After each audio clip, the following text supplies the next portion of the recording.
a slip in your palm and a hole in your chest. Black coffee on the felt, man, you look like a mess. 3-team parlay turned to dust in your hand. Now you stare at the chips like they made you this man. But don't you go quiet, don't you fade from the floor. Your name still means something to somebody for sure. Put the glass down, baby. Look at me now. Hold on, hold on. Not tonight, not now. Hold on. Let me pull you out. That fella bites hard, but it don't get the crown.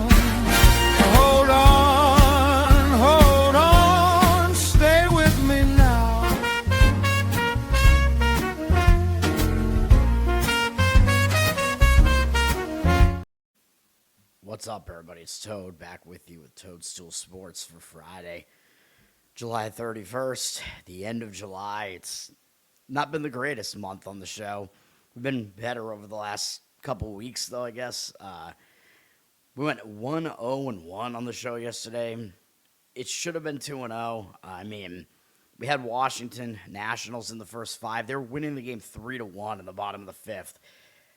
You're in pretty good shape, you know. If all you have to do is escape the bottom of the 5th and not allow at least 2 runs there. And what did they do? Yeah, Jake Irvin, whatever, they allowed exactly 2 runs. I mean, at least it wasn't a loss, but it wound up being a push when it was like almost a guaranteed winner at that point. They did lose the full game. If they won the full game, I was going to be extra pissed because that was obviously a potential way to play that, is to play Washington in the full game. I would have been really, really angry if that happened. But they did not. They lost. So first 5 was still the better way to play it. It should have been a win. It was a push. And then we did get the win with the under in Marlins-Mets, which would have been easy in the first. I'm pretty sure it was 1-0 at the end of 5, so that would have been an easy first 5 winner. I guess I should have done it that way, but it shouldn't have even been that close to not cashing. I got worried near the end because it became a 2-2 game, and I'm like, oh, shit, because if it goes into extra innings, you know, with the ghost runner and whatever, that's where unders go to die. I'm like, just please don't have that happen. Just have some team win 3-2 right now.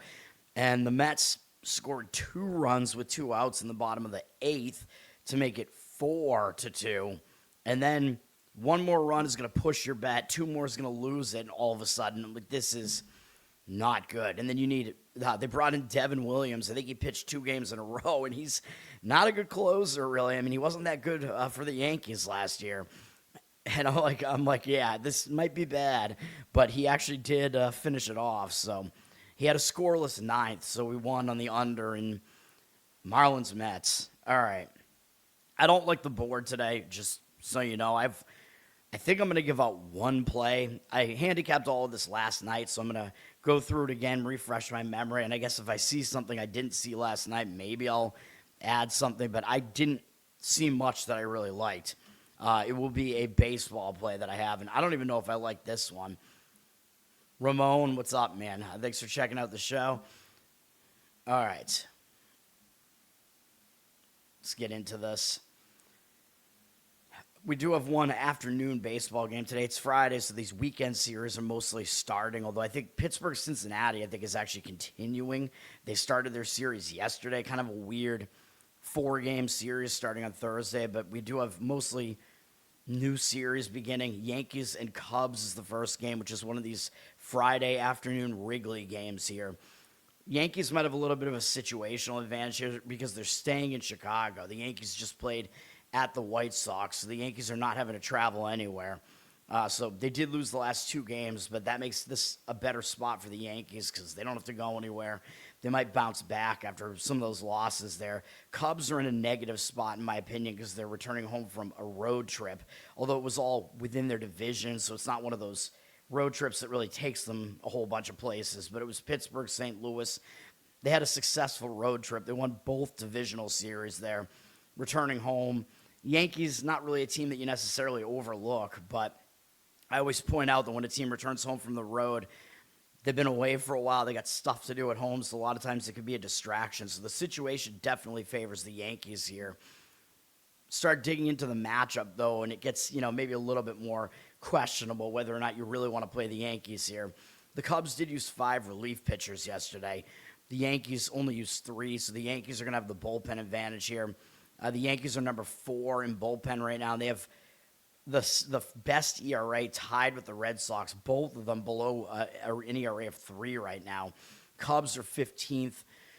So not a horrible bullpen for the Cubs. Cubs are number 3 in offense, and the Yankees have been struggling offensively really since Aaron Judge has gone down. They've kind of fallen off a bit. They're at 12th right now, tied with the A's. Will Warren is pitching for the Yankees, though, and that's kind of the thing. Like, you get the situation favoring the Yankees here. The bullpen favors the Yankees, but they do not have the better of the 2 starting pitchers pitching here. Will Warren, he's like the last guy in the rotation pretty much. I mean, I'm not going to say he's awful, but he's not great. 4.41 ERA, 1.41 whip is pretty high. He's been bad on the road, 5 road ERA. Pitched pretty poorly last time out on the road at Philadelphia. Had some really short outing before that, which maybe he came out of the bullpen. I don't know, because he had like 10 days of rest and then made this really short stint. Like, he had this short appearance against Pittsburgh, and then I guess they put him back in the rotation after that. I don't know, like, all this moving the starting pitcher around, like, between the bullpen, back into the rotation, that can sometimes mess with his rhythm as well, because pitchers like to stay on schedule, and he's not really right now. So I don't think I'd really trust Will Warren here.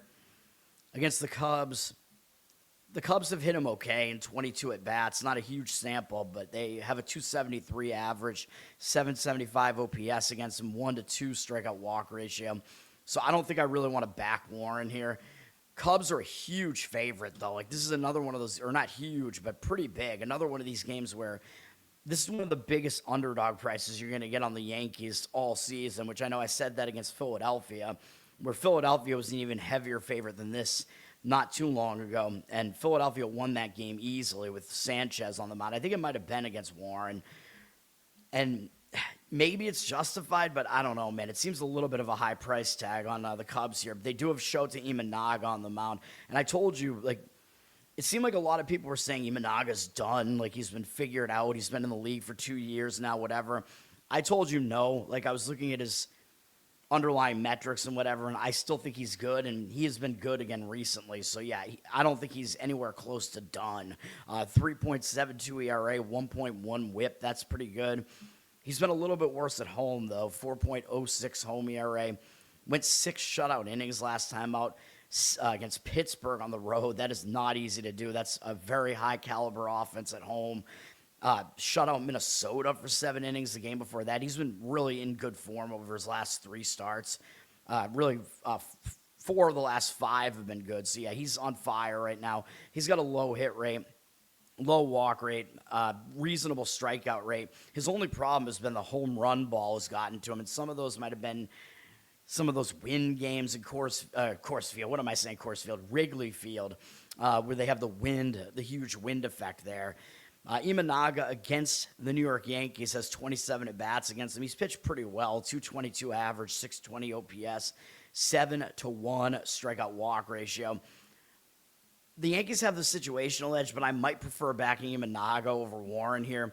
Warren, by the way, his hit rate is pretty high. It's above 1 per inning. His walk rate is okay, and his strikeout rate is decent. It's 1 per inning. But, yeah, I think you got to decide what you want here. Like, do you want to back the situation, or do you, and I don't mean the guy from Jersey Shore, or do you want to back the better pitching, which is the Cubs here? Cubs have moved up from -136 to -157 at DK, so the line has moved up on the Cubs. A lot of the books have like -140 something, it looks like.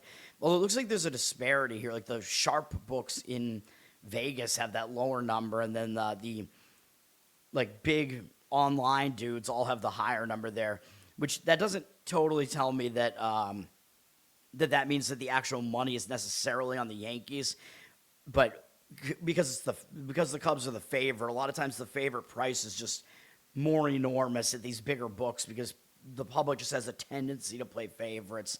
In this case, we have 59% of the tickets, 59% of the cash on the Cubs. So not really, yeah, I mean, it's hard to read what's going on in the market here. And then the total looks like it has some action on the over 9 here.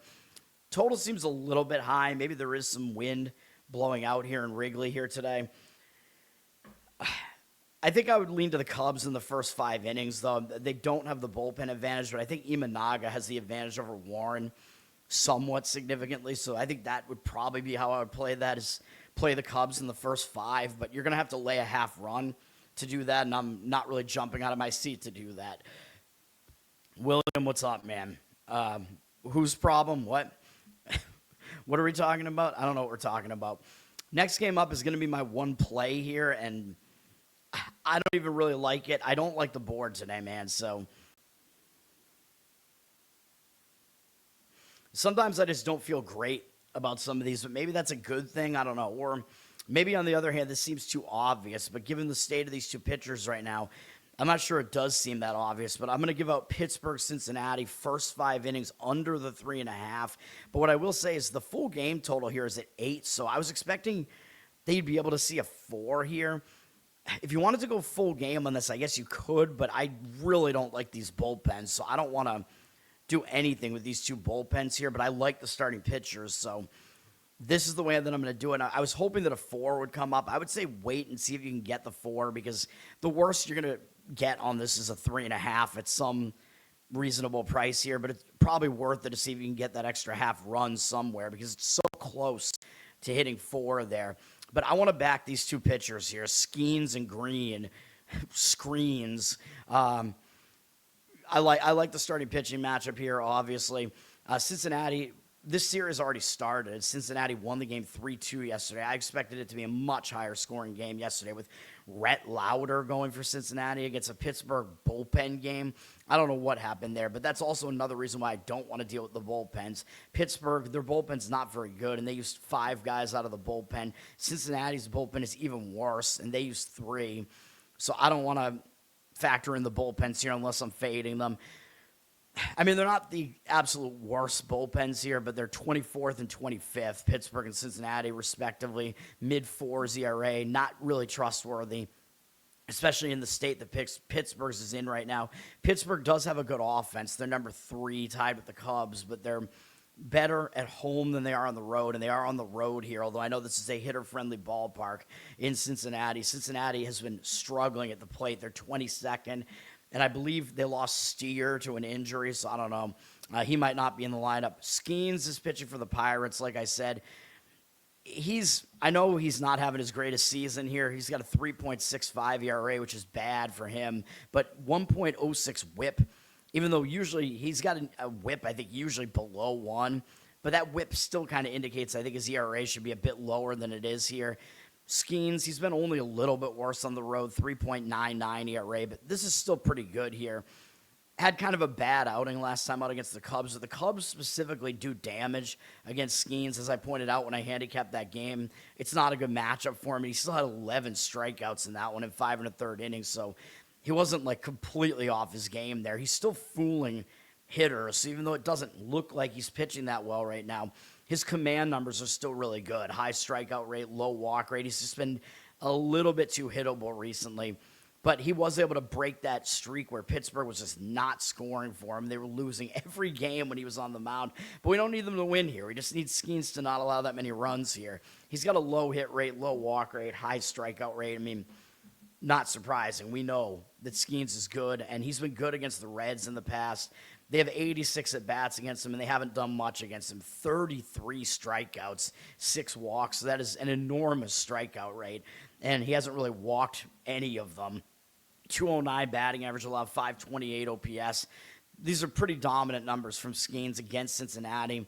And Cincinnati's going with Hunter Greene, and I think people are not going to want to back him because he has a 7.06 ERA, 1.34 whip. But Greene is a very good pitcher. The Reds might be considering him for a trade, though. That is one thing that I would be a little bit worried about is the trade rumors. Like, are they going around in his head right now? But I think he's going to bounce back from his most recent start here because Greene is too good, like, not to. Like, I think people kind of forget about Greene, but he's been really, really good the last couple seasons. Last year, he was excellent. Really, the last 2 seasons, he was excellent before he got hurt, and he's still young, so I don't think he's anywhere near done yet. He's been slightly better at home so far, 6.97 ERA, but what I'm saying is I would throw these numbers pretty much out, what we've seen so far, because we know that he's really good. He's going to be back in form at some point. I'm actually surprised that he's had 2 bad starts so far out of his 4, because I backed him in his first start, and I told you back then that he was dominating in his minor league rehab stuff, and I know the majors are different than the minors, but still, when you see a guy pitching that well in the minors, like, that's a good sign that he's ready to go. So I was surprised he got blasted by Baltimore. And then it looked like everything was fine after that. He pitched really well against the Cubs, pitched pretty well in Coors Field after that, which is not easy to do. But then he had a setback, and he didn't pitch well against St. Louis, which is not a good offense. It was in a pitcher-friendly park there. I don't know what that was, but I'm expecting Greene to bounce back here, and I know he's going up against a good Pittsburgh offense here. He's been good against them when he's faced them. 55 at-bats, 17 strikeouts, 3 walks, 200 average, 550 OPS allowed. So both pitchers, I think, are good, and they both have good matchup numbers here, and that's kind of the way that I simplify this whole thing. The money's not agreeing with me. The money's coming in on the over, although that's a full game market here. I think this actually does let you look at the first half numbers here, but we don't see any market read on it, you know what I mean? So that's interesting. Wager Talk's odds logic screen that they have here. But, yeah, that doesn't really help me. We have 52% of the tickets on the under, 88% of the cash on the over for the full game, with the total higher than I thought at 8. Like, the 7.5, I'm worried because it opened 7.5, and it immediately got driven up to 8 by what I assume is professional money. So that does worry me a little bit, but that is a full game market. So some of that is banking on the bullpens to fail here, and I'm not going to do that. I'm going to bank on the starting pitching to do well here. Pittsburgh is also a favorite on the road. I'm not interested in laying a price like that. 78% of tickets, 90% of the cash on Pittsburgh. They've gone up to about minus 130 something here. I mean, it's Paul Skeens. A lot of times you're going to have to pay a price for Skeens. I think Greene is being very underrated here.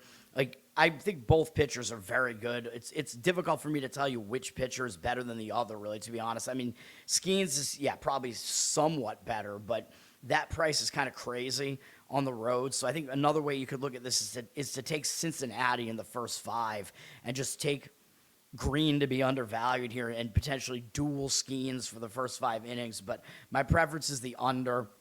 And obviously, when I like it to be lower scoring, that usually indicates that I kind of think that the underdog does have a better chance to kind of hang around in that game. The bullpens are just a total mess. So, again, I'm not doing anything there with those. Imanaga, that's, Shota Mangina, 169 and 113, man. It's like a 60% rate, which is basically unsustainable. Like, if you hit 55% in this business, you're going to win. Yes, Hunter Greene, he vomits on the mound a lot, which is the one thing that I bring up because it's a very rare thing, the vomit ball. Dirty Sock, what's up? Saab, what's up? I have nothing in the WNBA today, although I probably agree with that lean on Seattle, plus the points. WNBA, I don't like the board at all today, dude. I like nothing today, really. But I just gave you my only play of the day. I just gave it out. First 5 under in Pittsburgh, Cincinnati. But I'm waiting to see if I can get a 4 on that. It's Skeens and Greene, man. I just hope they both can hold up in that one. Philadelphia and Baltimore.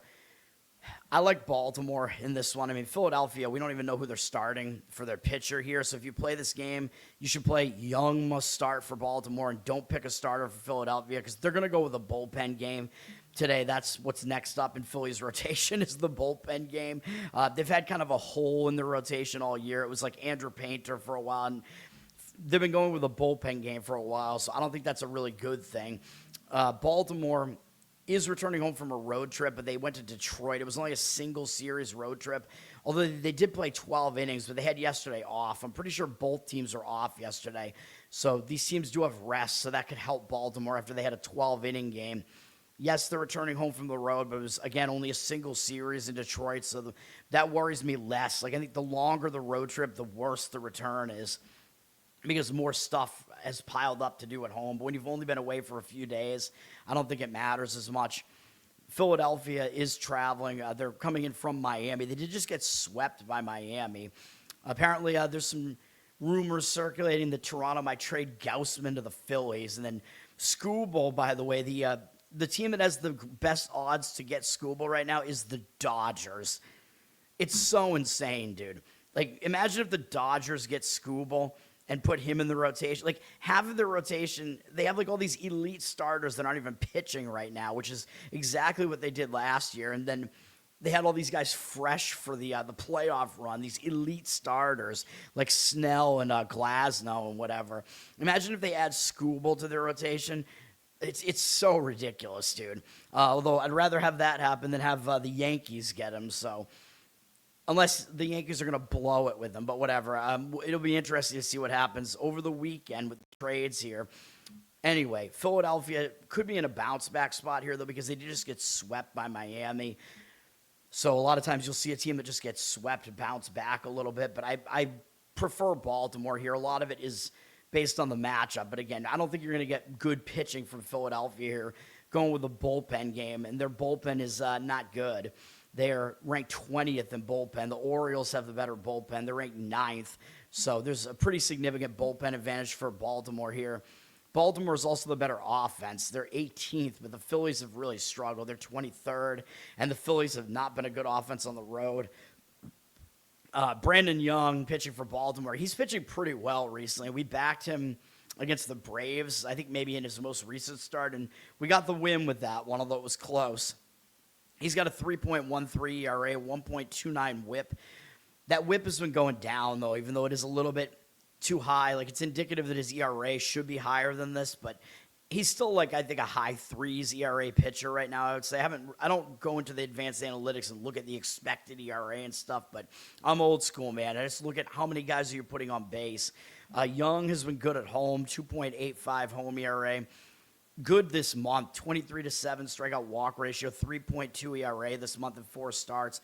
Baltimore's won all 4 of them.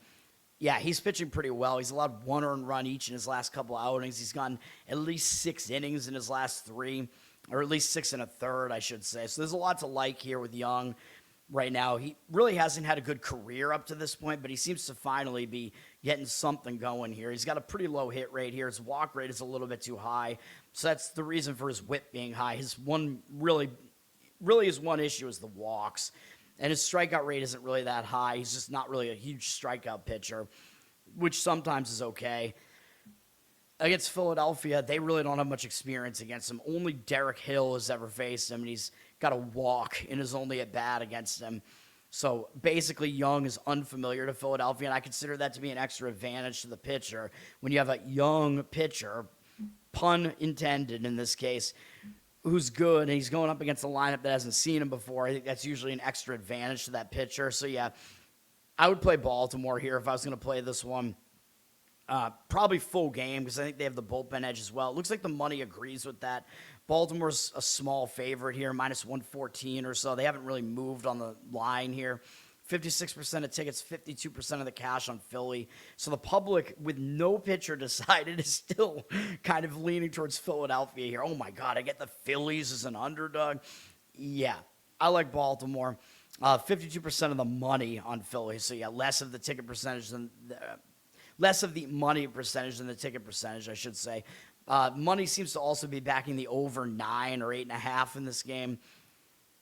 I don't have a strong opinion on the over, or on the total there, but I guess, there are probably more indicators towards an over than an under, but I don't know. I think Baltimore is the way to look at that game. All right. St. Louis and Toronto, and on the surface, it looks like a huge pitching mismatch and an advantage for Toronto. Actually, let me just make sure that I was right about Philly and Baltimore not playing yesterday. Yeah, this website hadn't really updated last night. This website was all fucked up last night. Like, the table, everything was shifted by one day, so all the pitchers that pitched on Wednesday were showing on Thursday. I was like, what is going on here? Anyway, yes, both those teams are off. All right, St. Louis and Toronto. as I was saying, it looks like there's a big starting pitching advantage for Toronto here, but you do have to pay a price for it. And I would be a little bit concerned, actually, about trying to play Toronto here, especially if you're going to try to play a price like that, and Toronto can't score. Like, do you really want to play the Blue Jays at a huge price like that? Now, Toronto does have a rest advantage here because they didn't play yesterday, but they're returning home from a road trip. They went to Boston and Washington, and again, I'm going to reiterate it. When a team returns home from the road, a lot of times they struggle. They have to get back to home life. They can be distracted. I mean, Toronto's not going anywhere this year. Do you think they're really going to show up for a series against the Cardinals? I mean, I don't know. It doesn't seem like an opponent that's really going to draw their focus.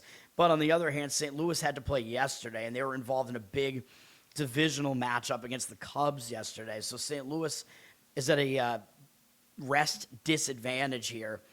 St. Louis used 4 relief pitchers yesterday. They are starting a road trip now, though, so starting a road trip is generally a focus spot because you want to get off on the right foot on the road trip. But, yeah, I mean, there are negatives for both teams here, right? Like Toronto return home spot, negative. St. Louis, positive that they're starting a road trip, but negative that they played yesterday. And Toronto, positive they didn't play yesterday. So there are conflicting situational factors here. St. Louis is going with Kyle Leahy here. He's not as good as his ERA looks, 3.55 ERA, 1.34 whip is not that good, although he's been pitching a little bit better recently, but he's also not as good on the road, 4.27 road ERA, so he takes advantage of St. Louis's pitcher-friendly park when he's at home. But he's been pretty good this month. He's got a 21-3 strikeout walk ratio this month, went at least 5 innings in all but one of his outings here. And I don't even know why he only went 3 innings in the Braves game. Maybe there was a rain delay or an injury. Or he might have actually come out of the bullpen because he didn't pitch for 10 days after that, so I don't know. But whatever. He's been good since he's rejoined the starting rotation in his last 2 starts, if that's what he did. Although St. Louis lost both games. That was because their offense can't do anything. But yeah, Leahy's been good for like a bit over a month now. He does still have kind of a high hit rate here, though. His walk rate is okay. Strikeout rate is low. He's not really a strikeout guy. But yeah, he is at least pitching better, and he's facing a weak Blue Jays lineup here. They have 5 at-bats against him. They have had success, though. 400 average, 1,400 OPS.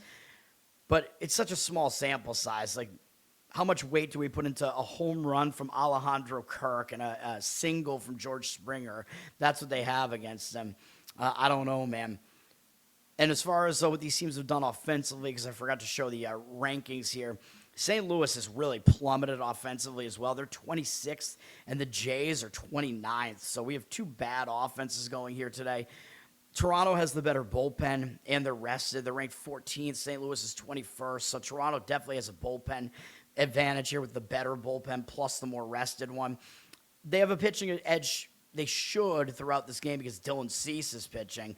Cease having a really good season, 2.46 ERA, 1.09 whip. He's actually not as good at home. He has a 3 ERA at home, which is still not bad. One concern from him, though, is he's coming off one of his best outings ever, where he had a complete game 1-hit shutout against the Red Sox with 12 strikeouts, 3 walks, and he threw 120 pitches. I mean, that's going to catch up to you at some point. I know Cease is a guy that they let him go. They let him throw a lot of pitches. He's used to that. He's very inefficient, actually, with his pitches. As you can see, he's topped, he's gone around 110 pitches multiple other times this year in fairly short outings, too. So, yeah, it's because he has a ton of strikeouts and a ton of walks, so he works all these deep counts, which is not necessarily a great thing. He has a really low hit rate, though, so he's basically unhittable, which you need to be if you're going to have the walk rate that he does. He still walks too many guys, and his strikeout rate is really high as well. So he's unhittable. He strikes out a ton of guys, but he also walks a ton of guys. That's what he does. But I would be worried a little bit. This was just an insane outing from him against the Red Sox and letting him go 120. The last time he hit a pitch count like that, he went 118 in an 8-inning 1-hit shutout against San Francisco, and I thought that they let him do that because he was going into the All-Star break after that. So that gave him a little bit of a break, even though he pitched in the All-Star game and did pretty well. But, yeah, he doesn't have extra rest here, man. He's on normal rest after that Red Sox start. So I might have some concerns with Cease here. Against St. Louis, he's actually not good against them, believe it or not. In 35 career at-bats, they have 7 hitters who have faced him. 314 average, 866 OPS, 11-2 strikeout walk ratio. So the ratio is good, but those other numbers are not good. The money's back in the under in this one. It's 7.5. It's a low total, so the odds makers are telling you they think it's going to be a low-scoring game. 63% of the tickets, 78% of the cash on the under. And a lot of that has to do with Cease being on the mound, but I just showed you, man, there are some concerns here. And the money on the side looks like it's actually backing St. Louis. 84% of the tickets and 66% of the cash on Toronto at about minus 170 something. I don't necessarily disagree with the St. Louis side. Again, you might be able to simplify it to just Toronto's overvalued here. Like, you're paying too much of a price for Cease being on the mound, and they're in a return home spot, so it is a bad spot. If you're going to play St. Louis, I would only play first 5 innings. I would not take them in the full game because they definitely are at a bullpen disadvantage here. I don't really want to back Leahy either, though, and in fact, I actually think the better way to play this game, if I was going to play it at all, would actually be to take the over. I mean, you just saw neither starting pitcher has good matchup numbers here, and I know these offenses are both really bad, which is factoring into this number here. Like, these offenses have been, Toronto's been bad all season, and St. Louis has been really bad recently. So yeah, part of that's part of the reason why the total is so low. And when I first saw this matchup, yeah, I mean, my first reaction to this was thinking this could be an under, but digging into the matchup numbers there and being worried about Cease's workload here, yeah, I don't know, man. I think an over might make sense there. There's not a lot of leeway with the 7.5, although, as I always say, if the total's low, it's low for a reason, so you don't really necessarily want to go over a low total like that because it looks almost too inviting. Arizona at Cleveland. Whoops. Cleveland is returning home from a road trip. A lot of that on Fridays and Mondays. They were in Tampa Bay and they got swept, and then they got swept, and then they were in Cincinnati and they just won the Battle of Ohio, which I believe was 2 days ago. I think they were off yesterday. I think both teams are off yesterday, Arizona and Cleveland here. Yeah, so both teams are on rest here. Both teams have decent bullpens. Arizona's 7th, although I still don't like their ERA though, being above 4. Cleveland's 13th, but they have a better bullpen ERA. I think Cleveland is the better bullpen out of the two, but they're both capable bullpens, and they're both rested, so I would not avoid the bullpens necessarily in this game. I would probably be okay including them if I was going to do something in this game. Both offenses have struggled. Arizona's 21st, Cleveland is 30th, dead last. So we have, 2 offenses that don't do well. Cleveland plays a lot of low-scoring games at home, but they're going up against Mitch Bratt, who's pitching for the D-backs here. He's a very young pitcher. They're trying to develop him still, and he's not done well so far. 6.32 ERA, 1.98 whip is really bad. He's been really bad on the road. 7.36 road ERA. Those opponent batting average is actually worse at home, but it's such a small sample size. I think you just got to kind of look at what has he done so far. Like, look at these pitching lines.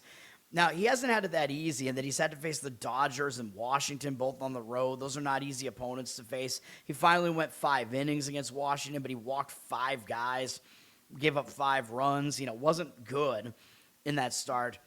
Did also face St. Louis in his first outing, and actually was decent in that one. That was the weakest offense that he faced. Didn't do really well against the A's either at home, which is not great. If that was on the road, I'd be more willing to overlook it, because obviously the A's have that ridiculous ridiculous hitting stadium there. And I believe every game in that A's-Red Sox series went under the total, which is insane. Which I'll talk about that more when I get to probably talking about the A's later in the show. Mitch Bratt, he's allowed too many hits, way over 1 hit per inning right now. His walk rate is also really high, almost 1 per inning. His strikeout rate is not particularly high either. So far, there's not a lot to like about him, and although he's going to be unfamiliar to the opposing offense here, which is Cleveland, and Cleveland is a weak offense, so maybe he'll do okay here because it's an easier task than, this will be the weakest offense he's faced so far, so it'll be an easier task than the rest, but I still don't really trust him. And Tanner Bybee is going for Cleveland. He's definitely the better of these 2 pitchers. I mean, he's obviously the established one He's been pretty good this year, 3.89 ERA, 1.18 whip. He's been a little bit worse at home ERA-wise, 4.01, although his opponent batting average is actually better at home. Bybee's been pretty good in his last 3 starts after he had a hiccup against the White Sox, but he's been pitching pretty well again since then, although his strikeout rate's been low recently, but he's generally had a pretty good season here. He's generally been pretty good since the beginning of June. He's got a low hit rate. His walk rate's pretty low as well. Strikeout rate is also low, though, and I thought that he used to be a better strikeout pitcher than this, but yeah, that's maybe a little bit of a concern that he's just not striking anybody out here. He's allowed a lot of home runs, too, which is kind of a concern that it makes it look like he is pretty hittable here. But his overall numbers still, I mean, including the whip, still tell you he's pitched pretty well here. Against Arizona, as I click on the wrong team, I hate this when we get a new series and ESPN doesn't update right away, as I always say. Bybee has been pretty good against Arizona. They have 39 at-bats against him. 7 of their hitters have faced him. 12 strikeouts, 2 walks, a lot of strikeouts there. 231 average, 679 OPS. So Bybee has had the upper hand there. I think the only way to really play this game is to play Cleveland. I think they have the advantage with the starting pitching, and I would say probably with the bullpen as well, though if you want to focus on their biggest edge, first 5 innings might make sense, but you're going to pay a bigger price for it in the first 5. The line hasn't really moved at all. They're laying like minus 130 something here on the full game. It's probably going to be closer to minus 150 in the first 5, though, so be aware of that. If you're going to play Cleveland in the first 5, you're probably going to have to lay the half run there and hope that they're winning at the end of the first 5, which I know is kind of an ask because their offense is terrible. Bybee notoriously has not been getting good run support this year either, which I don't know how much weight I really put into that type of thing, but that's just been the case with him. He got a ton of run support last year, and this year he's getting very little. 70% of the tickets and cash on Cleveland, so the money is – we don't really see where the actual money is necessarily right now. It looks like Cleveland's a public side, though, so that kind of scares me from Cleveland as well. But to me, I mean, Bybee should be able to outpitch Brad at the very least. All right, White Sox and Tampa Bay. The White Sox are coming in for beating the Yankees the last 2 games, so the White Sox might be in a bad spot here. It could be a letdown spot, but they are starting a road trip. So starting a road trip usually is a focus spot. Tampa Bay still has the best record in the American League, even though I don't think they're as good as the Yankees. But, yeah, so it's hard to figure out, like, are the White Sox going to be in a letdown spot after those huge games against the Yankees? Are they going to still be focused on Tampa Bay? And because they're starting a road trip, is this still kind of a positive spot for the White Sox? It's hard to say, although what's easy to say is that the White Sox do not have a good starting pitcher going here. The starting pitching looks like it's a huge mismatch in favor of Tampa Bay here. Tampa Bay played yesterday as well. They played both teams played an afternoon game yesterday, I'm pretty sure. But Tampa Bay is staying at home after they beat Texas yesterday. So Tampa Bay is in a better spot here in that they don't have to travel, and they're coming off a win that's going to be less likely to put them in a letdown spot. As far as what these teams did yesterday with the bullpen usage, Tampa Bay used a lot of guys. They kind of went with a bullpen game yesterday. They used 6 guys, so that's not good. The White Sox used 4. I think the White Sox went into extra innings again against the Yankees. Did they? Yeah, they did. 11 innings, so that's not great. So that's part of the reason why Yankees and White Sox have a little bit of extra usage out of the bullpens coming into today, but it's still not really that bad. As you can see, Tampa Bay is ranked 3rd in bullpen at this point. 3rd best whip, although their ERA is right at 4 pretty much.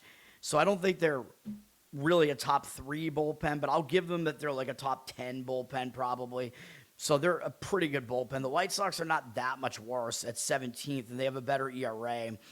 So I'll give Tampa just a slight bullpen edge here, although given that the rest scenario actually kind of favors the White Sox out of the bullpen, I think the bullpens are kind of a wash here. Tampa Bay is 7th offensively, tied with Miami, and the White Sox are 14th, tied with Minnesota. Tampa has had the better offense, which does sound kind of crazy. Tampa's also good at home, as I keep pointing out. They have one of the best home records in baseball, so they tend to win when they're at home. And as I alluded to, they're going up against a pretty bad pitcher for the White Sox here, Eric Fedde. And I will, again, make you aware that he might not actually start here, but he's probably going to pitch. So I think if we're going to play this game, you should play it as Nick Martinez must start for Tampa Bay, but pick action on the White Sox side because Fedde is probably going to pitch here, but they might use an opener in front of him. They've used an opener in front of him repeatedly this year, so just keep that in mind. Like, I think Fedde will pitch. It's just not guaranteed that he's going to pitch the first inning. He's not that good, though, man. He's got a 4.25 ERA, but a 1.4 whip is not very good at all. He's been bad on the road, 5.4 road ERA. Not in good form recently. He's not going deep into his outings, though the White Sox have actually won the last 5 games he's appeared in, but he's been very mediocre for the most part in these outings.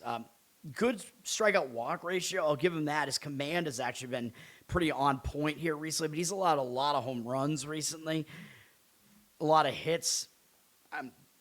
That's maybe a little bit fluky, but you look at his overall numbers, I mean, these are not impressive. His hit rate's too high. He's given up a lot of home runs. His walk rate is kind of too high.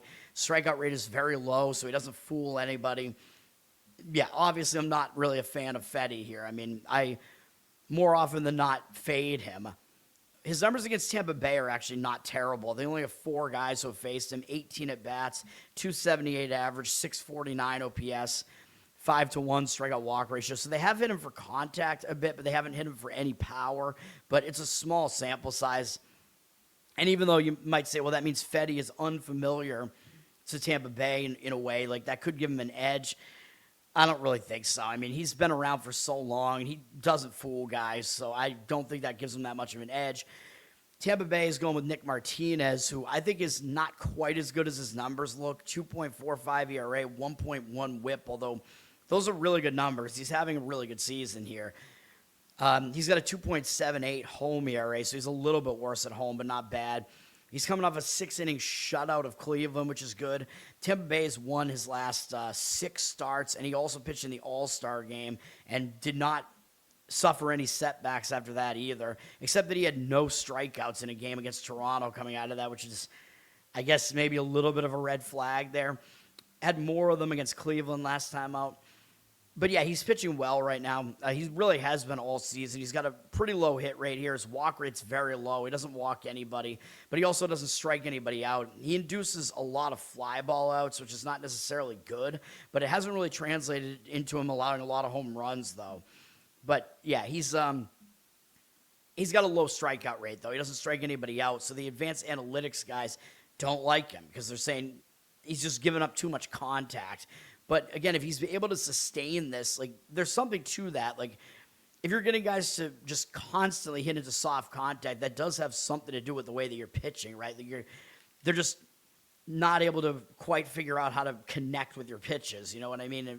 If that's consistent throughout a long period of time, you know, I don't think that there's, like, a huge amount of regression coming necessarily. There might be some for a guy like Martinez.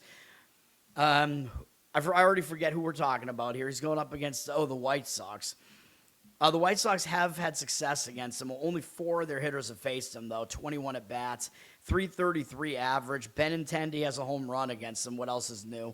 810 OPS, 2-0 strikeout walk ratio. So my first instinct here was I like Tampa Bay because I think they have the pitching edge possibly throughout this game. Kind of look into it a little bit more. Those matchup numbers are not exactly great. So, yeah, I don't know. I don't know what to do with this. The money is coming in on Tampa. They're up a little bit from the opener at minus 149. They're in the minus 150s here now. Tampa's public, 85% of the tickets, 93% of the cash on them. Looks like the money's coming in a little bit towards Tampa, even though they're also public, and the money's coming in on the over. Maybe the over is the way to look at this game.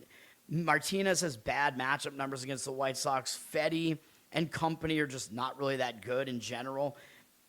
Maybe that's the way to look. I mean, the matchup numbers actually favor Fedde over Martinez, believe it or not, but I don't think I would do that. I mean, I think I might still slightly lean Tampa Bay. I mean, it just looks like, on the surface, it looks like it's a big mismatch that favors Tampa Bay, although, as I told you, I dug into the numbers, and it's not that much of a mismatch. But even with those matchup numbers, though, it's a small sample size. I think I still tilt the scales a little bit towards Martinez, but Yeah, I mean, I don't know. It's a tough game to figure out. Maybe the over makes a little bit more sense than anything else there, like I said. But yeah, I don't want to deal with it. I told you I don't like this board today. Miami and New York, the Mets. These two teams did play yesterday, and we got the under correct in the game yesterday. It would have been easier in the first five, so my mistake, I guess. But we still got the win, and it should have been easier than it was. The Mets put up 2 with 2 outs in the 8th inning. At least it didn't go into extras, though, and totally screw us. The Mets only used 2 relief pitchers yesterday, but they did use Williams for the second straight game, like I said. So he's their closer. He'll probably be unavailable today. Miami used 3 relief pitchers. These are 2 good bullpens. Miami's 5th, and the Mets are 6th. So, yeah, they're 2. I don't think they're quite that good, but they're 2 pretty good bullpens here. Offensively, Miami's ranked 7th, tied with Tampa Bay. I don't really think Miami's that good offensively, though. The Mets have struggled all year. They're 28th offensively and without Juan Soto at this point. So, yeah, not great for the Mets here offensively. Jansen Junk is pitching for Miami in this one. So, yeah, I mean, looking at this pitching matchup, needless to say, I don't really want to come in and try to play an under in this one. Junk, he looked good at the beginning of the season, but he's what his name tells you. He's a junk pitcher. He's just very mediocre. 4.89 ERA, 1.36 whip for him. Really bad on the road, 6.31 road ERA. So he pitches better in the Marlins, more pitcher-friendly ballpark. He's struggled recently, man. Since he came back from injury, he hasn't looked particularly good. I had one really bad outing against Houston in there, but he's not going deep into his outings. They might be kind of keeping him on a pitch count. He's also walked too many guys. So and he's given up too many hits too, so kind of a concern there. Overall in the season, his hit rate's too high. His walk rate is not too bad. His strikeout rate is kind of low. So yeah, again, just mediocre stuff across the board here. Hasn't been good against the Mets, although it's a very small sample. 7 at-bats. 3 hitters have faced him. They have a 429 average, 857 OPS without any extra base hits. 1 strikeout, no walks. So, yeah, I don't really think Junk is going to do particularly well here. We'll see, I guess. And Freddie Peralta is pitching for the Mets. He's not on my nice list right now. He's been bad for the Mets this year, man. Way worse than he was on Milwaukee. It's just, I don't know, bad environment for him, bad team. Maybe he's not motivated. I don't know what the deal is. 4.99 ERA, 1.48 whip. That's not good. He is better at home, though. 4.1 home ERA. He's been bad recently, though. He's not going deep into any of his recent outings. Not pitching particularly efficiently at all. He's throwing a ton of pitches in these short outings because he's walking a ton of guys. He's striking a lot of guys out, too, though, so he is still fooling hitters, but he's been extremely wild, and that's been part of the problem. But he's also been too hittable, which throughout his career, that hasn't really been his issue. He's usually not that hittable, but he's been way too hittable this year, and he's also been even more walk-heavy than he usually is. Like, usually he's kind of walk-heavy, but this year's been kind of extreme. Definitely too many walks. His strikeout rate is decent on the season, so he does still have strikeout stuff. He's given up a decent amount of home runs as well, which isn't really that great. But, yeah, overall, he's not that trustworthy, and he has not been good against Miami in the past. 61 at-bats, 279 average, 884 OPS, 15-6 strikeout walk ratio. None of those numbers are really that good. So, yeah, I think the over is probably the way to play this one. I know the bullpens are all right, but, of course, I don't really limit the overs to the first 5. Like, I think if the game is going to be high scoring, it's going to start early, and then it's going to cascade into early bullpen usage, and then you're not going to get the best relievers in there. You know what I mean? So I think if it's going to go over, it's probably going to go over in the full game. If the starting pitchers do bad, I think it kind of just affects the whole game, is what I should say. And the money looks like it agrees with me on that one. 66% of tickets are on the under. I don't really think the public's coming in and playing an under really here because they usually don't play unders. But 79% of tickets 79% of the cash, on the over. It's at 8.5, so the number's right there in the middle in no man's land. So it's like the odds maker's basically just telling you, do what you want with this number. We don't really think it's going to be particularly low scoring or high scoring. And the money is backing Miami. 63% of tickets, 60% of the cash on the Mets at minus 130 something here. Although, like I said yesterday, the Mets did win yesterday. And like I said, if the Mets are favored by that much against a Miami team that has a better record than they do, the odds makers are kind of telling you something. Like, they think the Mets are the better team in this matchup, So to me, it seems like the public would actually come in on the other side, right? Like, Junk actually has slightly better looking numbers than Peralta. So you'd think that the public would actually play Miami. Oh, they're the better record with the slightly better pitcher and getting them as an underdog. So I don't know if I agree with that market read, which is indicating on Miami here as the dog. I think maybe the Mets might make a little more sense there, although Peralta has bad matchup numbers here in a much bigger sample size. So that's not a great thing. But yeah, I think the better way to play that is the full game over. Get both teams to contribute there to that over. All right, Washington, Atlanta.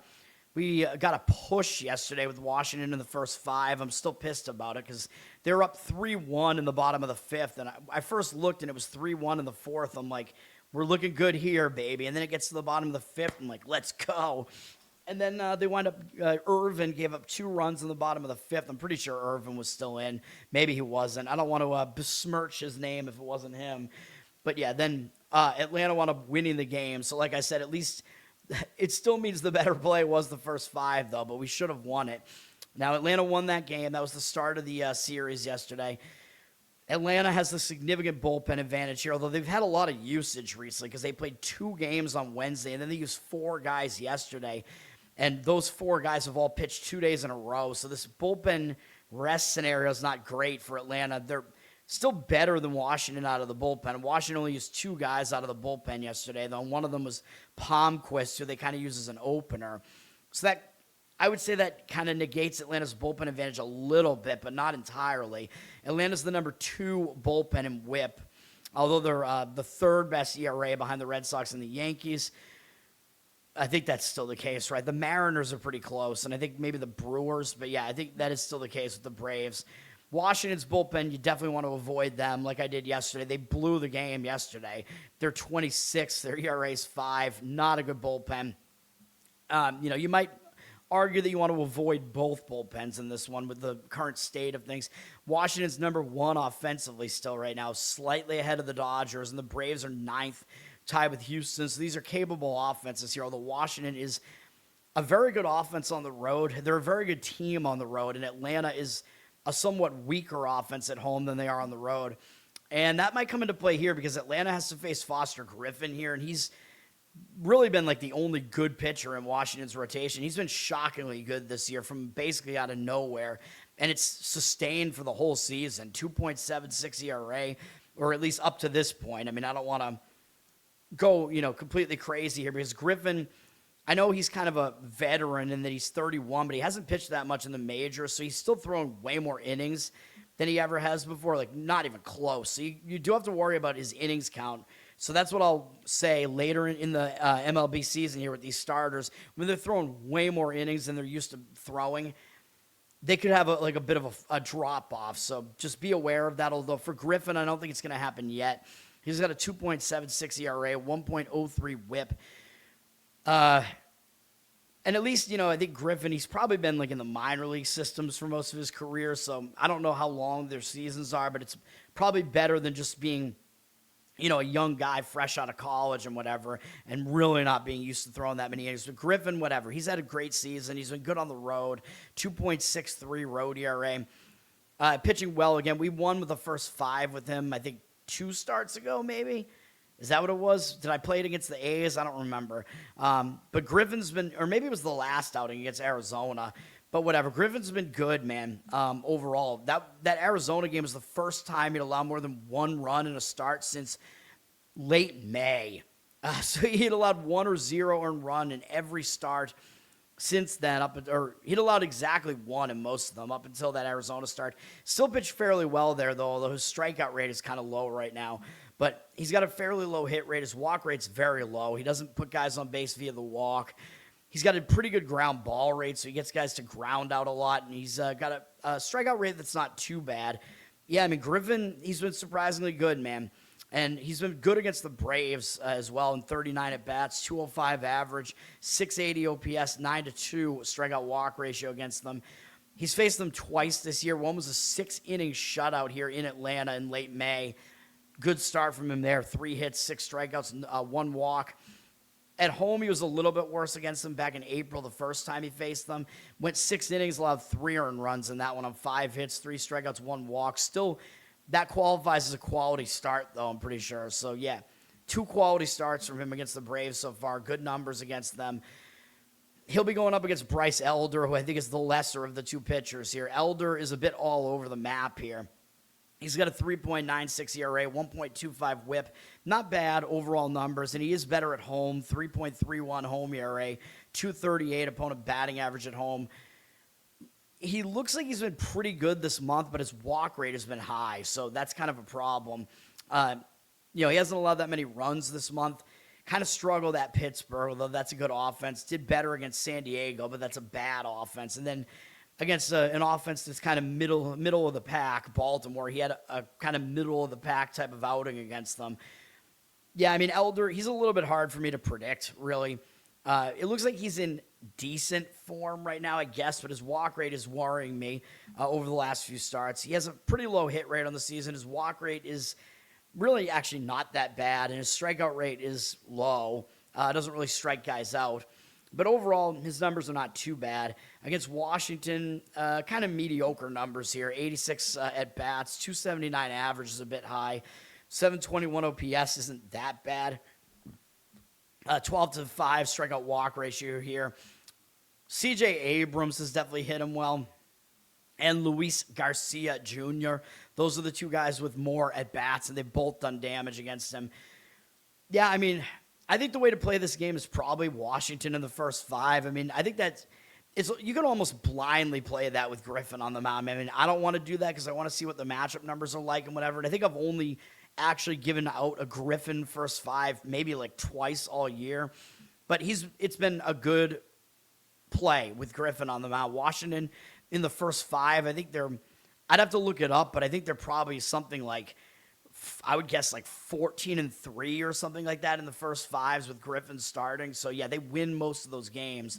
And in the first 5, I mean, the bullpen blows it all the time. So yeah, don't include Washington's bullpen. But yeah, I would say Washington first 5 might be the best approach in this game. Atlanta's got 62% of the tickets, 90% of the cash on Washington. So the money is back in Washington here. Looks like a strong market read on Washington. Atlanta's a favorite. They have to be because they're the better team. They're around minus 120-something here. It's dropped from minus 130-something. So the money is indicating on Washington. The line move is a reverse line move, So when you see the line move against where the public ticket percentage is, that's usually a good indicator that the real money is going against the public there. So a pretty good market read to support Washington here. The money's also backing the over 9, which it makes sense in a way. I mean, the bullpens both might struggle here given that Washington's is bad and Atlanta doesn't have rest right now. The starters might both pitch well, though. So I don't know. If you're going to go over, you should do a full game. If you're going to go under, you should do it in the first 5. That would be my opinion on this game, but still, I think the best way to play this is definitely to take Washington in the first 5, and you'll still get them as some sort of underdog, even though it'll probably be a smaller underdog price, but you'll probably still find at least a very, very small price to play it, so that's what I would say there. All right, Texas and Houston is an Apple TV game here as we get into some of the later games here. Houston is returning home from a road trip, which could be a negative, even though this is a big series, though. Houston just was in Chicago to play the White Sox, and then they just swept Anaheim, so they had a very successful road trip. They only lost one game, one of the Chicago games on the road trip there, but they're having to travel back from the Pacific Coast. Could be a little bit difficult. You return home, like I said, it's always a bit of a distraction.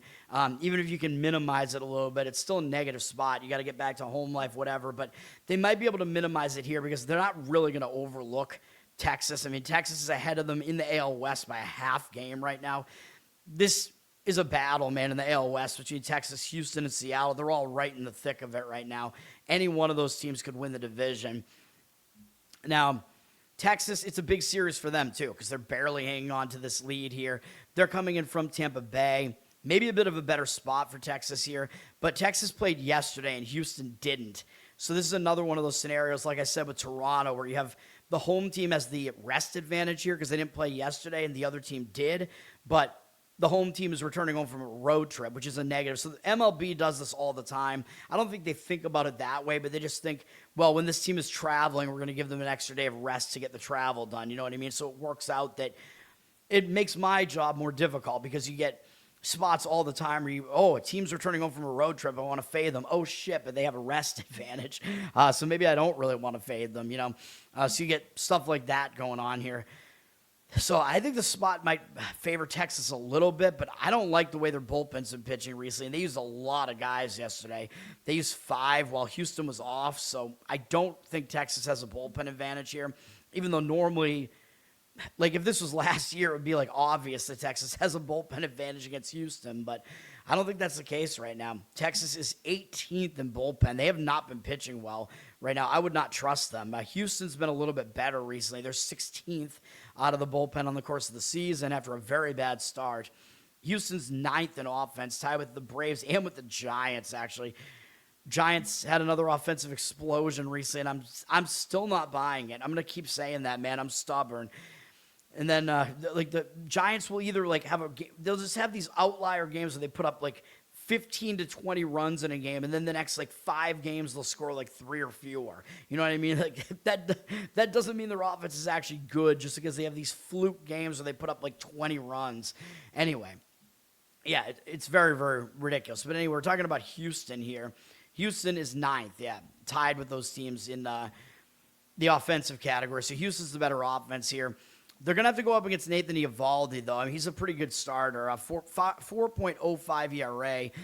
Not great. Definitely not as good as he was last year. And he's getting up there in age, but 1.17 whip is still pretty good. So he's been getting tagged for home runs. That's been his main issue this year is the ball is not staying in the yard with him, which is kind of bad given that he pitches in Texas, which is a pitcher-friendly ballpark. But his whip indicates that he should have a bit of a lower ERA than he does. He's been a little bit better on the road ERA-wise, 3.98 road ERA, but his opponent batting average is actually higher on the road. So some mixed indicators there, but he doesn't really have extreme splits there, home and road. He's coming off a really good start against Seattle. He had kind of a bad start against Atlanta. Prior to that was good against Anaheim, the start before that. So both those good starts recently were at home. He was actually fine against Detroit the start before that as well. Yeah, I mean, I would say he's in decent form recently. He's strung together a good, basically month and a half at this point here for the most part, with one actual bad start in the middle of it there. He's got a fairly low hit rate on the season, a low walk rate. He doesn't walk anybody. He still has the strikeout stuff, so he's still fooling guys. So he has his stuff. It's just the home run rate is really high, and I don't fully understand it, especially because he's not a fly ball pitcher. He has a really even ground ball fly ball rate. So the home run rate just doesn't make any sense to me. And I keep saying that. He keeps allowing home runs. I don't get it. His numbers against Houston are not very good. They have a ton of at-bats against them. 198 at-bats, 48 strikeouts, 20 walks. That is not a good ratio. 283 average, 889 OPS. So they've hit him pretty well in a huge sample. So this is not a great matchup for Eovaldi here. Houston's going with Hunter Brown, and Brown is the much younger pitcher, so he's got more upside here than Eovaldi does.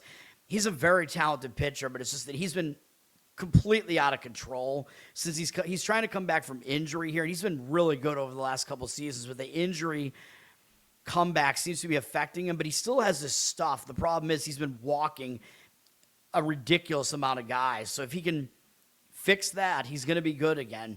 He's got a 3.45 ERA, 1.28 whip. That's not even bad. He's been bad not bad, but he's been worse at home, 4.32 home ERA. But again, it's been the walks. For whatever reason, the walks have been a major issue for him, specifically at home and not so much on the road. He's still not allowing a lot of hits at all. So he's still tough to hit. He's still striking a lot of guys out. He just had a really good outing last time out at the White Sox. He completely shut them down. 7-inning, 2-hit shutouts, 7 strikeouts, no walks. In that one, after he'd walked a ton. He'd walked 15 guys in the prior 3 starts, but he walked 0 in his most recent start. So maybe he's figuring it out again, coming back into form. The walks definitely worry me a bit, though. He's been pretty unhittable. He's got a good strikeout rate. The walks are just insane right now. Too many walks. Can he get that under control? Yeah, maybe. I mean, his last start looked really good. He's going up against a lineup that isn't the best in Texas, and Texas has not hit him well in the past. 97 at-bats, 216 average, 684 OPS, although still too many walks here. 27 strikeouts, 12 walks. I mean, I think I still kind of lean Houston here, though, given the matchup, but I'm almost never going to back a team returning home from the road, though, unless there's really some insane reason to do so. I'm not going to do that here. Although Houston does have the rest advantage here, and I think they have the better pitcher on the mound. And at this point, they probably have the better bullpen, too. So you might be able to just play Houston in the full game here. They're in the minus 130s, minus 120s, actually. Maybe they've actually dropped from an opener of minus 136. So there actually has been some reverse line movement that looks like some of the money's actually backing Texas here. 67% of tickets, 68% of the cash on Houston. So I don't love that Houston looks public here. Don't love that they're returning home from the road. Definitely a stay-away game for me. Pretty much the entire board is a stay-away for me today. But, yeah, just giving you all the info here. All right, I'll do one more game before I take the usual break, I guess, and then I'll be back.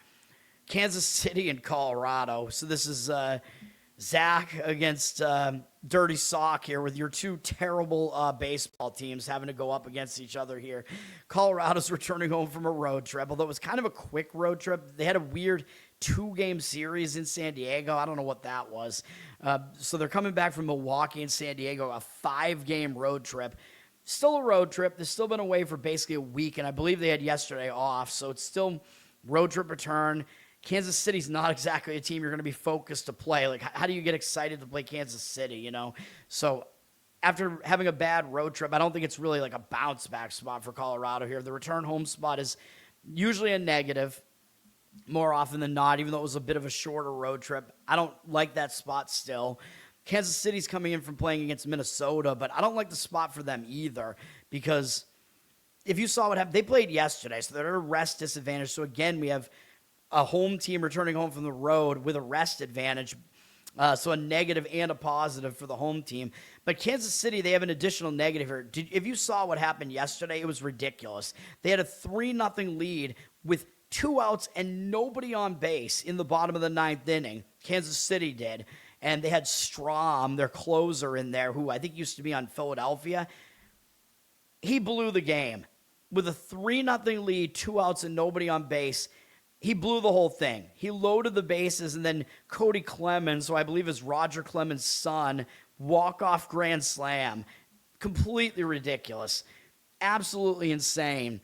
So Kansas City, after a loss like that in a divisional game, where they thought they had that win, could be a bad spot for them, man. Could be a bit of a hangover spot for them. Now they have to go into Colorado. Oh, God. However, Kansas City does have their best starting pitcher pretty much on the mound in this game, though, so he might be able to deal with the Coors Field environment. And Kansas City only used I thought it was Strom. Yeah, Strom only threw 3 pitches, so sorry. Strom gave up the grand slam, but he wasn't the guy that put all the guys on base. It was Urseg, however you pronounce his name. He's the guy that jammed the bases, so it wasn't all on Strom. My apologies. When you saw the video, it was Strom who was pitching, and he gave up the grand slam, but he wasn't the guy that gave up all the other base runners. So my mistake. It was a combination of both of their faults. Kansas City's bullpen sucks in general, man, all right? They all suck. How about that? Minnesota we're not talking about Minnesota. We're talking about Colorado. They didn't use anybody yesterday, but these are totally untrustworthy bullpens. You can't back these bullpens. Colorado 27th, Kansas City 30th, dead last. So the A's bullpen ERA is still worse, and they gave it up again against the Red Sox yesterday. Red Sox taking a full advantage of their bullpen advantage in that series against the A's. But Kansas City's bullpen is almost as bad. Hitting-wise, Kansas City is 19th, Colorado's 5th. So Colorado does have the better offense here. But Kansas City's going with Michael Wacha. He's a solid starter for them, man. Really like the only one that they have. 3.6 ERA, 1.17 whip, solid. He's had a solid career. He is worse on the road, though, 4.07 ERA. So he still pitches well at home, even though they moved the walls in. He's a little bit worse on the road. Although I know this is Coors Field, so this is one of the worst road stadiums you can be in. Walker's been in good form recently, though. he went into the All-Star game and pitched in the All-Star game, and it actually turned him around, which is interesting. So he was pitching poorly going into the All-Star break for a couple starts. And then I think because he's a veteran and whatever, because he had some rest in there, he completely turned it around. He's pitched well in his last 2 starts, and he was pitching well before those couple of bad outings too. He's got a low hit rate, doesn't allow a lot of hits, doesn't really allow a ton of walks either. His walk rate is decent. Strikeout rate is definitely low. He doesn't strike guys out. And one thing that might concern you is that he does allow a lot of fly balls, and that's not great in Coors Field. Hasn't allowed that many home runs this year. Kind of a mediocre home run rate here, but maybe not good for pitching in Coors Field. And I went back and tried to see what his history is in Coors Field. He hasn't pitched there. I went all the way back through 2021 at least, because it's difficult to actually find those numbers in one place, because ESPN makes you look at it year per year. Yahoo claims that they give you the full numbers, but they kind of don't. But all I know is that he has not pitched in Coors Field going back at least as far as 2021. He hasn't pitched here. I assume he must have pitched here somewhere, though, because he used to be in the National League, whatever, and I don't know how well he's pitched in Coors Field. What I can tell you, though, is he does well against Colorado. Their current lineup in general, Wacha's been good against them in 27 at-bats, 185 average, allowed 538 OPS, 5.1 strikeout walk ratio. But most of this was probably outside of Coors Field, though. It was probably him pitching at home against them. Do what you want with all that info, but Wacha might be able to pitch okay here. Colorado's going up against Tomoyuki Sugano, who the advanced analytics guys, they hate this guy. They hate Sugano, man, because he strikes out nobody. And if you look at Baseball Savant and whatever, he has the biggest disparity between actual ERA and expected ERA. Like, his ERA isn't even really that good at 4.69, but his expected ERA, according to Baseball Savant, which is based on how many bats do you miss, like, he pitches to contact all over the place. His expected ERA is probably like close to 7, but I take all that with kind of a grain of salt. Like, I don't think that his ERA should actually be 7. You know what I mean? Like, yeah, there's probably room for regression here, but he keeps pitching and inducing soft contact, man. He's done that for 2 years now in the majors, and his whip isn't that bad at 1.29, so I split the gap a little bit there. Like, I don't put all my shit into Baseball Savant and the advanced analytics, because I think the math guys are kind of gay anyway. I'm more of a situational guy. But with baseball, I'm still old school, and I'm asking how many guys are you actually putting on base over a long span. You know what I mean? And Sugano, we thought he was going to be ass going to Coors Field. I mean, he's a pitcher that gives up a lot of fly balls. It's like, yeah, he's going to suck in Coors Field, but that hasn't been the case for this whole season. So, I mean, if you're going to argue with all those numbers, I mean, okay. I mean, I guess it's not a huge sample still, but he has a 4.15 home ERA, so he's been better at home than on the road. And he is continuing to pitch capably at the very least. He has a couple of bad starts in here, but the really, really bad ones recently have been on the road. His hit rate is too high. I'll admit that. More than 1 per inning. That's not good. His walk rate is pretty low, actually, though. He doesn't really walk guys. His strikeout rate is definitely very low. Like I said, Baseball Savant tells you he doesn't miss any bats. He doesn't fool guys.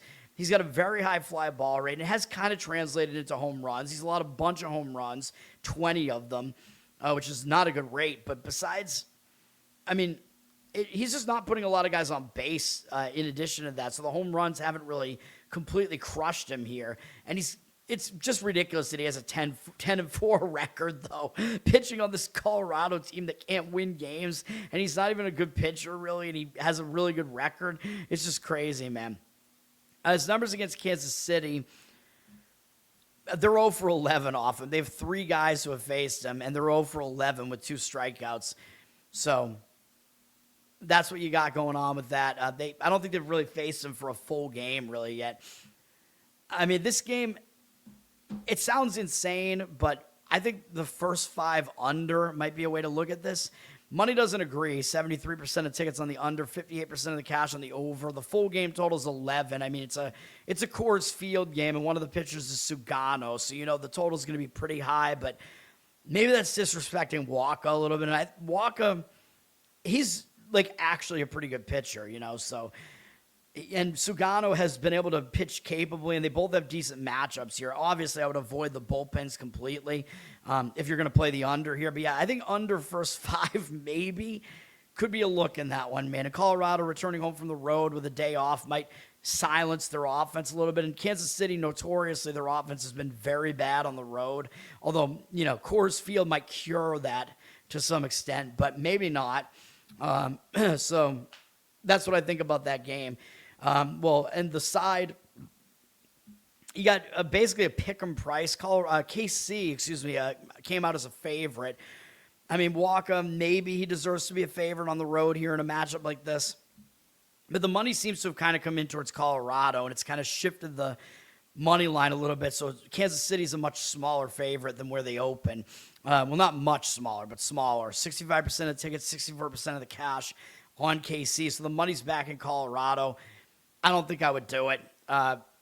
Colorado's still return home spot, not good. I know they have the rest advantage, but I'd probably still lean Kansas City in the first 5 there. Wacha is the better of the 2 pitchers still. So, all right, I'll be right back, and then I'll talk about the rest of these, including the A's going under at home. I'll mention that when I talk about the A's game. This is a long video today. Still got to talk about WNBA as well, but I'm not going to have a whole lot to say there.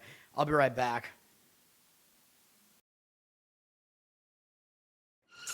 Yep. Inside, I want to kill myself. We are on an 0-7 run over the last 2 days. After tonight, it was just complete bullshit. So that's how I'm going to start off this show. Horrible Sunday, 1-5. I don't even know what to tell you about that. I just don't want to do this anymore. I have never seen anything like this, man. With the slump continuing, 2 straight losses, not a good day at all. 0-4. I just have not had a good season, man. What can this slump that I'm on? The slump continues. I've reached a new peak, actually. I'm gonna burn my Bruins hat, man. I don't know what is going on with the Bruins. March 8th, is that what it is? I don't even know. It's March 9th, I think. Who even knows, man? I don't know what day it is anymore. I don't even know what day it is anymore, man. Back with you after the worst day that I could possibly have. Back with you, as I always am.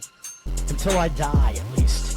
0-2 yesterday, and yesterday did not go well for me. 0-5. The worst month that I've ever had in my 18 years doing this. I don't know what to even tell you about this anymore. Broke the slump yesterday. The slump just continues. The slump continues. Somebody fucking kill me, please. I don't even know what I should do at this point other than potentially end it all.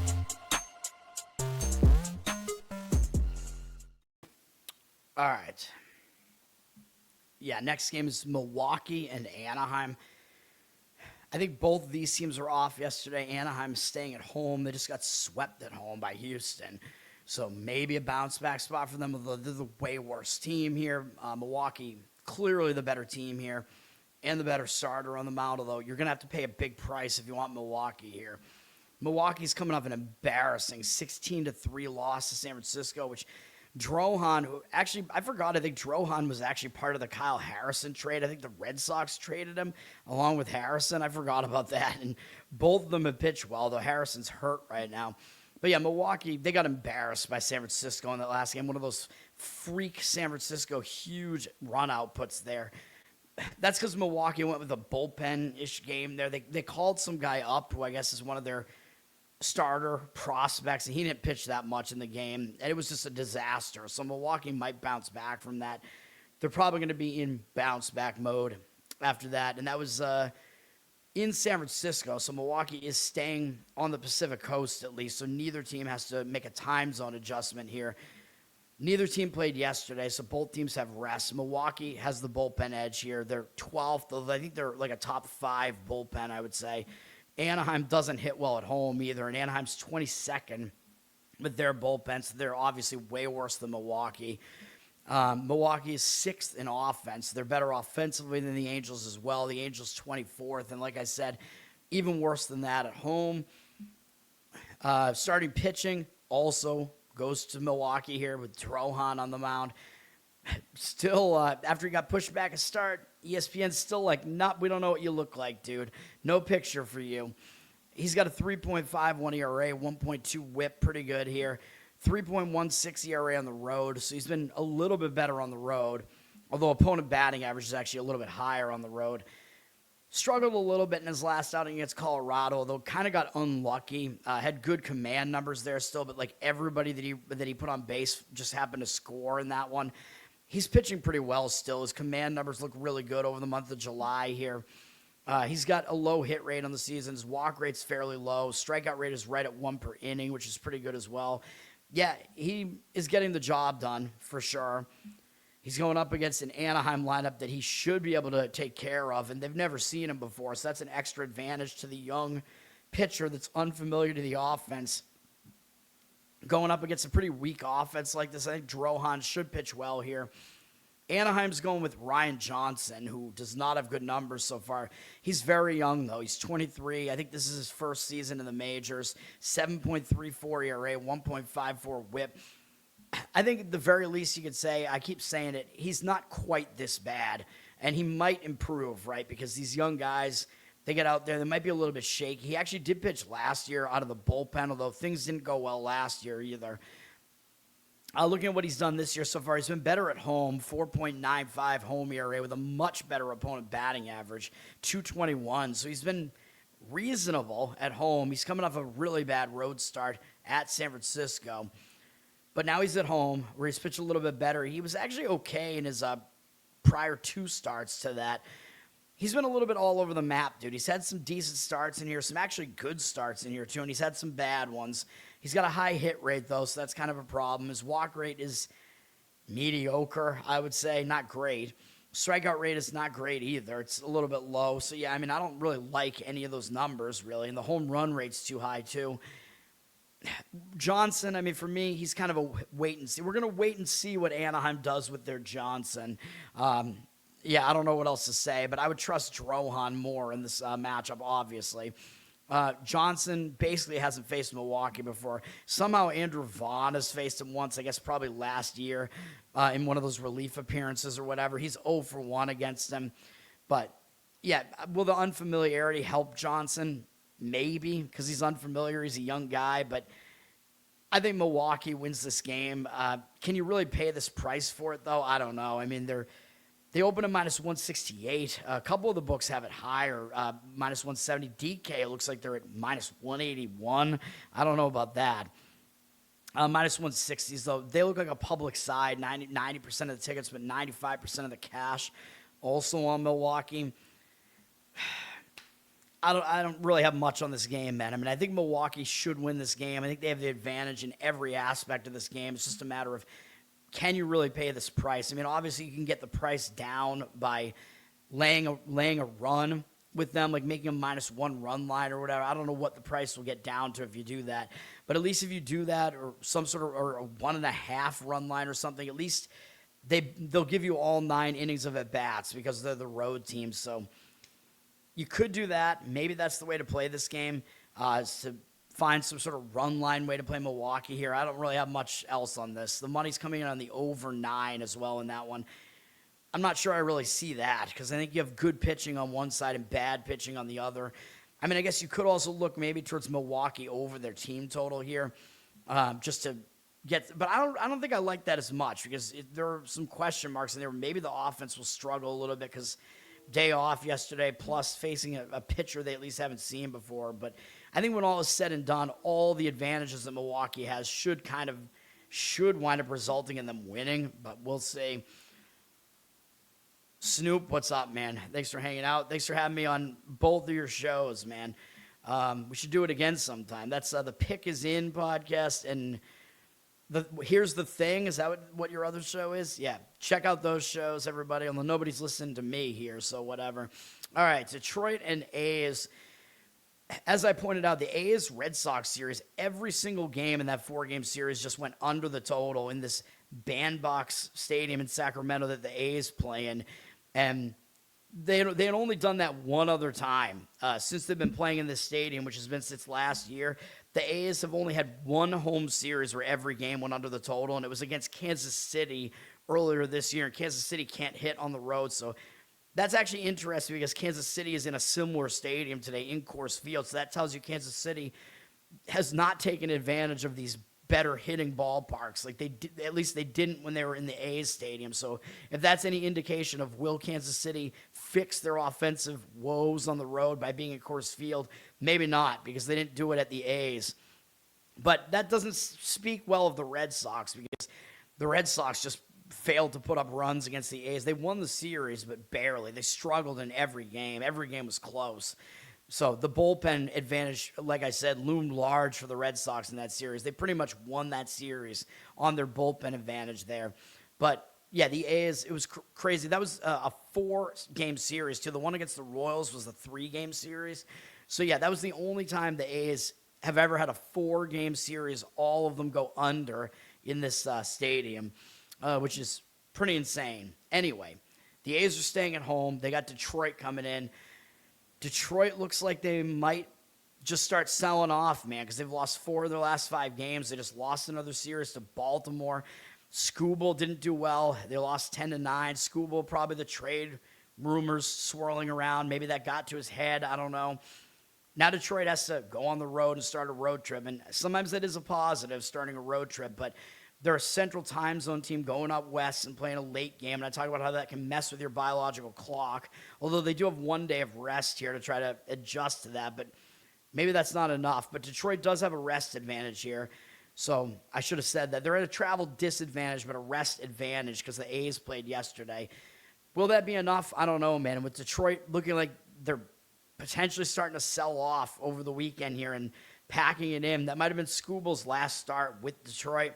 Maybe the headspace is not good. Like when you know you're definitely going to become sellers at the trade deadline, which I don't think they should, to be honest. Like I think Detroit's good enough that they could still do something in this bad AL Central here, but whatever, man. It seems like they're selling, so that is what it is. Although we don't know for sure yet, but probably. The A's used 3 relief pitchers yesterday. They have a guy named Scott Blewett in their bullpen, by the way. That tells you the state of things in the A's bullpen, because he blew it partially yesterday. He was one of the guys that blew it. Medina was the guy that really blew it. He gave up the back-to-back home runs yesterday for the Red Sox from Abreu and Contreras that won the game in the 8th inning, but whatever. Anyway, A's bullpen's bad. Detroit's bullpen is better. Detroit's 19th in bullpen, and their ERA is below 4. The A's 28th, and they have the worst bullpen ERA, so they suck. The A's have the better offense here. They're ranked 12th, tied with the Yankees. Detroit is 17th, so they're like middle of the pack here offensively. On the surface, this looks like it should be a matchup that favors Detroit. You're having to pay a huge price for it, though. But Casey Mize is pitching for Detroit. He's having his best season of his career here. 2.7 ERA, .99 whip. He's only a little bit worse on the road. 3.07 road ERA. He's pitching well recently as well, pretty much. Had a weird shortened start against Anaheim, but had a nice bounce-back start against Kansas City, although he got no run support and lost the game anyway. So Detroit hasn't really – he didn't take the loss, but Detroit lost. They've been giving him little run support recently. Not his fault. I mean, he's got a low hit rate, low walk rate, reasonable strikeout rate here. His numbers look good. For pitching in the A's stadium – He definitely gives up a lot of fly balls, but he has not allowed a lot of home runs at all. So he does keep the ball in the yard. Only 5 home runs allowed in the 86 and 2/3 innings. That's not a high home run rate at all. So maybe he will be okay in the stadium, even though he does tend to give up a lot of fly ball outs. His numbers against the A's, they actually hit him well, though, in 19 at-bats. 7 hitters have faced him. 368 average, 768 OPS, 2.1 strikeout walk ratio. So I started looking at this game thinking maybe the A's were going to be a play here because they at least have a rest advantage. I know they're having to mess with their biological clock in the first game out west here, but there are just too many things I worry about, like not just the biological clock, but Mize has bad matchup numbers here. The trade rumors circulating, whatever, might affect their mental state. So I can't do it, but just when I first looked at this, I'm like, oh yeah, Mize is way better than Springs, especially Springs pitching in this A's stadium. So my first reaction was I might be on Detroit here, but everything that I said just keeps me totally away from this thing. And the price is also not very good. Jeffrey Springs is pitching for the A's. He's not having a good season. 6.23 ERA, 1.45 whip. He's worse at home. Like I said, I mean, it makes sense because this stadium sucks. Springs has actually been good on the road. Or he was last year. He was good on the road last year. This year, not so much. But either way, he's still way worse at home. 6.79 home ERA with a much higher opponent batting average as well. Springs was really bad last time on the road at Minnesota. He didn't even get through the second inning there, or the second inning that he pitched. I think he started. I don't know. 2 of his last 3 starts have been really bad. Actually, 3 of his last 4. Actually, let's just say most of his recent starts have been bad. He's only had like 2 decent starts since the beginning of June. So, yeah, he's not pitching well. His hit rate is high. His walk rate is okay. He's given up a ton of home runs, which is part of the reason why he's so bad at home. He has one of the highest home run rates in baseball, and he's an extreme fly ball pitcher. That's not good. So he's not good in this stadium. His strikeout rate is really low as well, so he doesn't fool hitters. Against Detroit here, his numbers are actually not that bad, believe it or not. In 51 at-bats, 216 average, 734 OPS is getting a little bit higher, though, to that 750 threshold. They have some home runs off him. Torkelson has 2 of the 3, though. 13-8 strikeout walk ratio, also not good. I don't know, man. I mean, this game is not too easy to figure out here. I think maybe over might be the way to play this one. The money's back in the under, which doesn't really make sense to me. 80% of the tickets, 90% of the cash on the under. The total's at 11. It's gone up a little bit from 10.5 to 11. It's gone to 11. I don't know, man.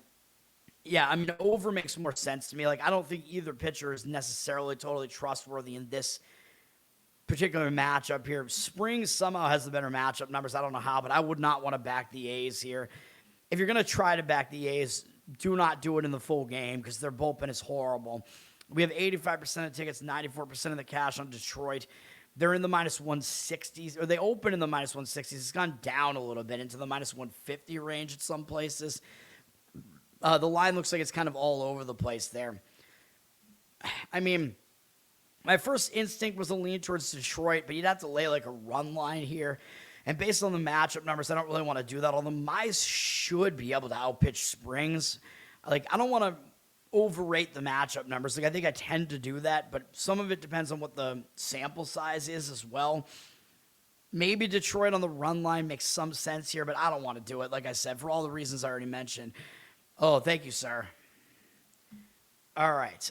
Yeah, you can invite me back, man. Depending on my schedule, yeah, I mean, I'll definitely come back on. Maybe, especially we could do it, for previewing football and stuff like that, because football's coming up soon, too. All right, Apple TV, we have San Francisco and San Diego. This is a long show this morning. We have a full baseball slate plus WNBA, and I only have one play out of all of this.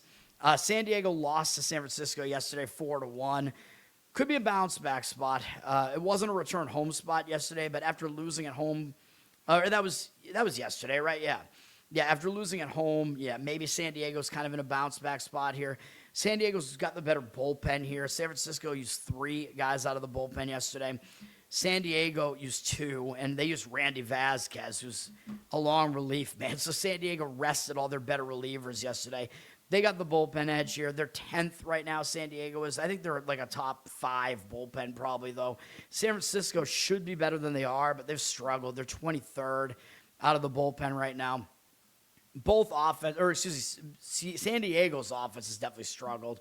They're 25th, but I still don't like San Francisco's, even though they're 9th, tied with Atlanta and Houston. I still don't buy it. Just another explosion from them from out of nowhere the other day. We're in San Diego here, man, which is a pitcher-friendly park, so I think San Francisco's not going to have as much offense going on in this series, although this pitching matchup is really hard to figure out. San Francisco's going to go with Carson Whisenhunt here. He's a young pitcher. He pitched last year a bit and struggled. It was his first season in the majors. Didn't do that well. He's not really a huge strikeout guy. He pitches to contact, so the advanced analytics guys definitely are not going to like him. There's got to be something to him if they think that he can pitch at the major league level and they keep, putting him out there, although I guess they maybe don't have other options right now. He's got a 4.6 ERA this year. 1.4 whip is not very good, though. He's only made 3 starts so far. He's been better on the road, kind of 3.6 road ERA, but his opponent batting average is higher on the road. It was only 1 road start. It was his first start at Atlanta, and it wasn't too bad. Yeah, I mean, his starts overall, he's just walked way too many guys. I mean, that's really what his issue has been. His hit rate's been okay. His walk rate is too high. His strikeout rate is okay right now as far as what he's done this year. San Diego's still never seen him before, so he does have that advantage. So he might pitch okay against them, given that they haven't seen him before. Now, I also don't know if he's going to start in this game. So I think if you're going to play this game, I don't think we know if either of these listed starters are really actually going to start the game. So if you're going to play this game, you might want to just play it action just in case. Because San Diego's going with Bradley Rodriguez. And I think I didn't finish my thought, but Whisenhunt being unfamiliar to San Diego might give him a little bit of an extra advantage here. But I don't think I want to trust him. Bradley Rodriguez for San Diego. He's a 22-year-old. I have no idea who this guy is. I might have to look him up. I guess he pitched out of the bullpen last year, and he had really good numbers, it looks like, out of the bullpen last year. Some very short stints there, though. He's made 3 starts this year, which I don't remember any of them, but he's actually pitching well. So this guy looks like he actually has good stuff. He's got a 2.33 ERA, 1.17 whip. That's good. Good strikeout rate this season. I think he's been an opener. I think that's why I don't remember him at all. Like, those starts, I think, were openers. So, actually, I would be aware he's probably going to be an opener here. Like, I don't think he's actually a starter. I think he's a bullpen arm that just comes out there and throws, like, one really, really good inning most times, and then he gets out of there. I think that's pretty much what he does. He's got a low hit rate, though, low walk rate, high strikeout rate. But, yeah, I think this is a bullpen game. I don't think he's actually a starter. You never know. With a guy who's 22, they might switch it up and start switching him to a starter. But, yeah, I think that also bolsters my thinking that you should just play if you're going to play this game at all, you should make it an action play, because no idea if either of these starters is actually going to start, or if you're just going to see them at some point during the game, whatever. It looks like Rodriguez will be the opener here, and then I don't know who San Diego's bringing in behind him. It's not going to be Canning, because he pitched the other day, but who the hell is San Diego going to pitch then? I handicapped all this last night, and they had not announced a starter yet. So 5 games ago, they used J.P. Sears, but he pitched last night, and Vasquez actually kind of opened that game. He pitched last night, too, so it's not going to be them either. So I don't know what San Diego's doing here. It might be a bullpen game for them here, and their bullpen is good, and it's somewhat rested here. I don't know, man. This game is unbelievably unpredictable. I don't even know where to begin with this game. This is one of the most unpredictable games that I've seen recently. Totals at 8.5. The money's coming in a little bit on the over, although the over is also public. Money is also backing San Diego a little bit. 83% of tickets, 91% of the cash on them. Minus 140 something is the price on them. I mean, maybe you could back San Diego just in that maybe they should bounce back after yesterday, and just if you're going to get a lot of bullpen usage throughout this game from both teams, that should give San Diego an advantage because they have the better bullpen. Plus the bounce back spot, maybe that's the way to look, is to look towards San Diego. Money line, maybe if you can get it at below minus 150. I have no good read on this at all. And possibly, I guess, maybe an over, because like the pitching just doesn't look like it's going to be the best that you're going to see in that game. But I don't know. You never know. Like a bullpen game like this, like San Diego's doing, could actually do well. So I have no idea, man. But I think I trust Whisenhunt a lot less, though. All right, Boston and L.A. here, Red Sox and Dodgers. Dude, I had Red Sox fans because, Red Sox Twitter definitely gets into my feed a lot, and I follow some of those people. But, yeah, Red Sox, everybody was complaining, like, the Red Sox got to get out of Sacramento, man. Like, this is not going well in Sacramento. And, yeah, it wasn't, although they won 3 out of the 4 games against the A's. But I'm like, you realize who they have to play next, right? You want them to get out of Sacramento and go play the Dodgers? Is that what you want? Good luck. Although in this game, the Red Sox should have a starting pitching edge in this one. So they're drawing a bullpen game from the Dodgers here. So at least there's that going for the Red Sox here. I thought it was going to be Yamamoto, but the Dodgers must have pushed Yamamoto back a start. The Red Sox are still going to have to face him in the series, but I guess at least they get to face a bullpen game here, and Yamamoto got pushed back.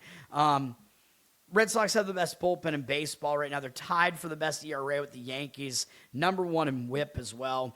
Dodgers are 8th. Dodgers are definitely a capable bullpen, but it looks like they're going with a bullpen game here. Dodgers are obviously the way better offense. They're ranked number 2 right now.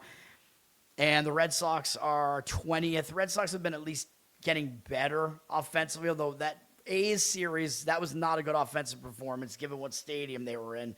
Not good.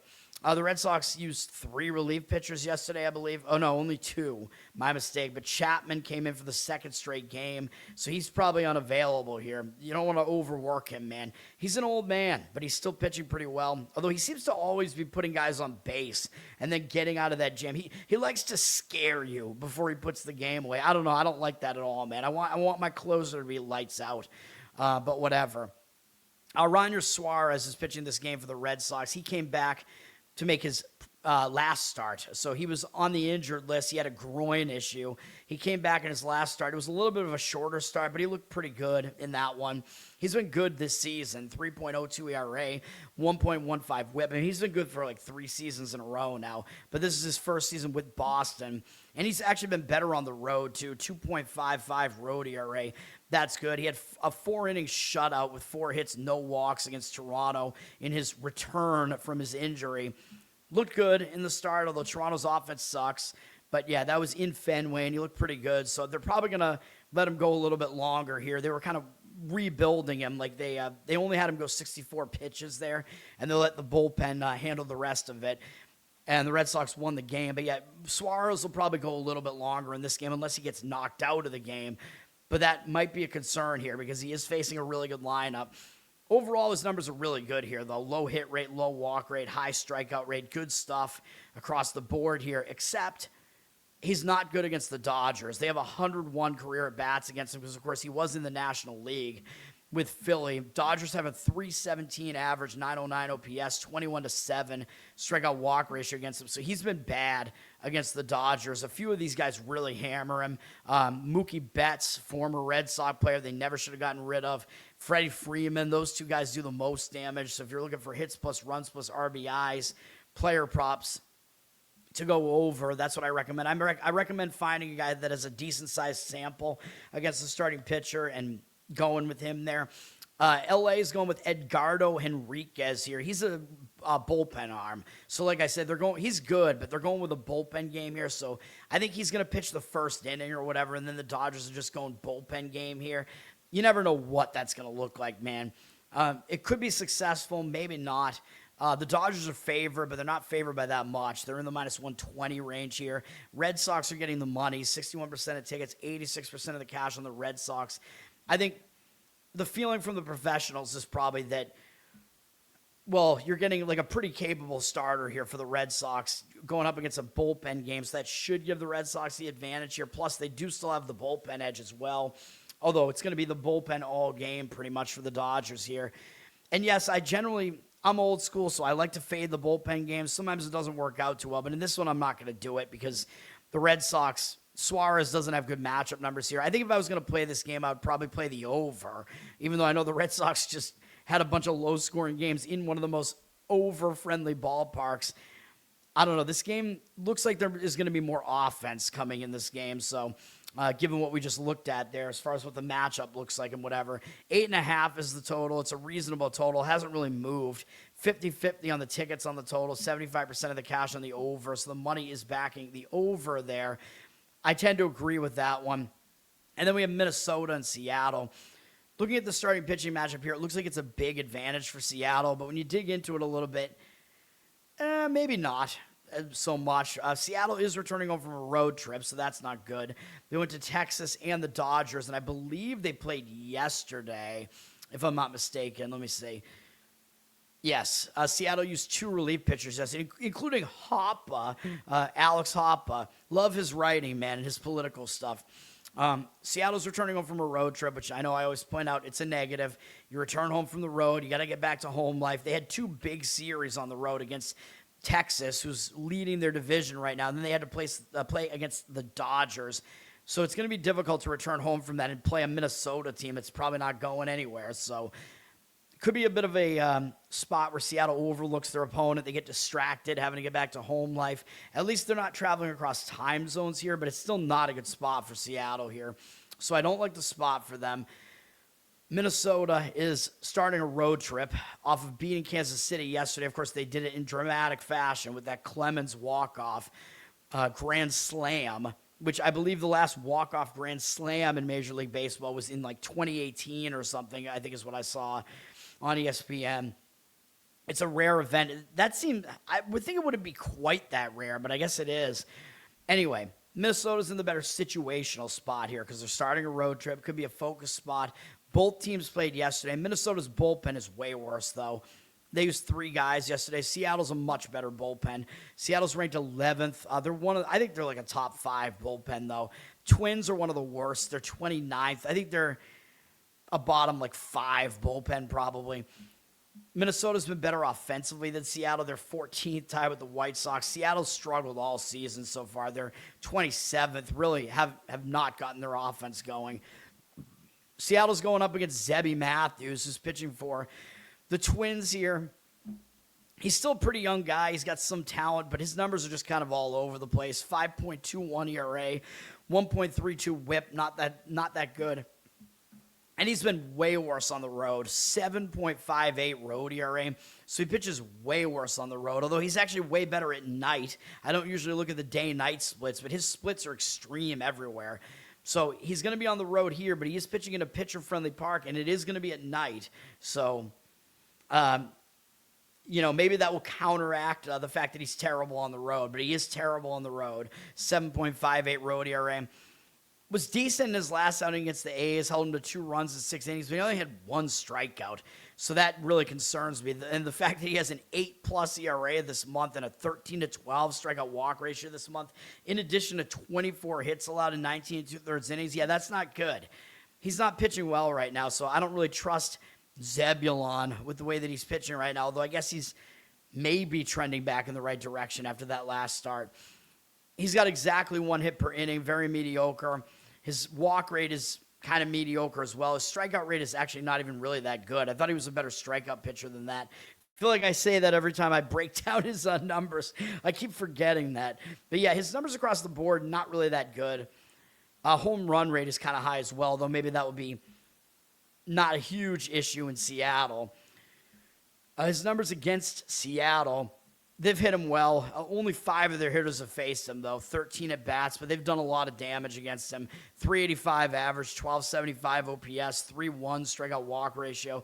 So Zebulon has not done well against Seattle. I'm leaning more towards him not pitching too well here.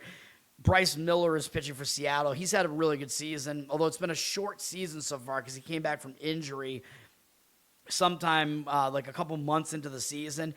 He's been really good, though. 2.75 ERA, 0.92 WHIP. He's been pretty much untouchable at home. 0.95 home ERA. Ridiculous. With a really low 143 opponent batting average at home as well. He struggled last time out on the road against Texas. I don't know what that was, although I think I broke down the matchup, and he actually doesn't have good matchup numbers against Texas or whatever that was. I don't know, but he's been a little bit worse recently. Seattle's lost his last 3 starts. He's taken the loss in all of them, and he's been not going as deep into his outings. Yeah, he's struggling a little bit recently, and it wasn't really against good offenses either. Miami, San Francisco, Texas, but 2 of those are on the road, and the least bad of them was at home. So it's going to be, and it was against San Francisco, though, the worst offense in my opinion there. Although I know they're hitting better than I claim that they are, whatever. Miller, though, he is back at home here. I think he might still be able to bounce back at some point here. He's got a low hit rate, a low walk rate, high strikeout rate. Like, all those numbers are good. Against Minnesota, his numbers are very good. 21 at-bats. Only 7 of their hitters have faced him. It's not a lot. It's only 21 at-bats. 5.1 strikeout walk ratio. 0.95 average, though, and 279 OPS.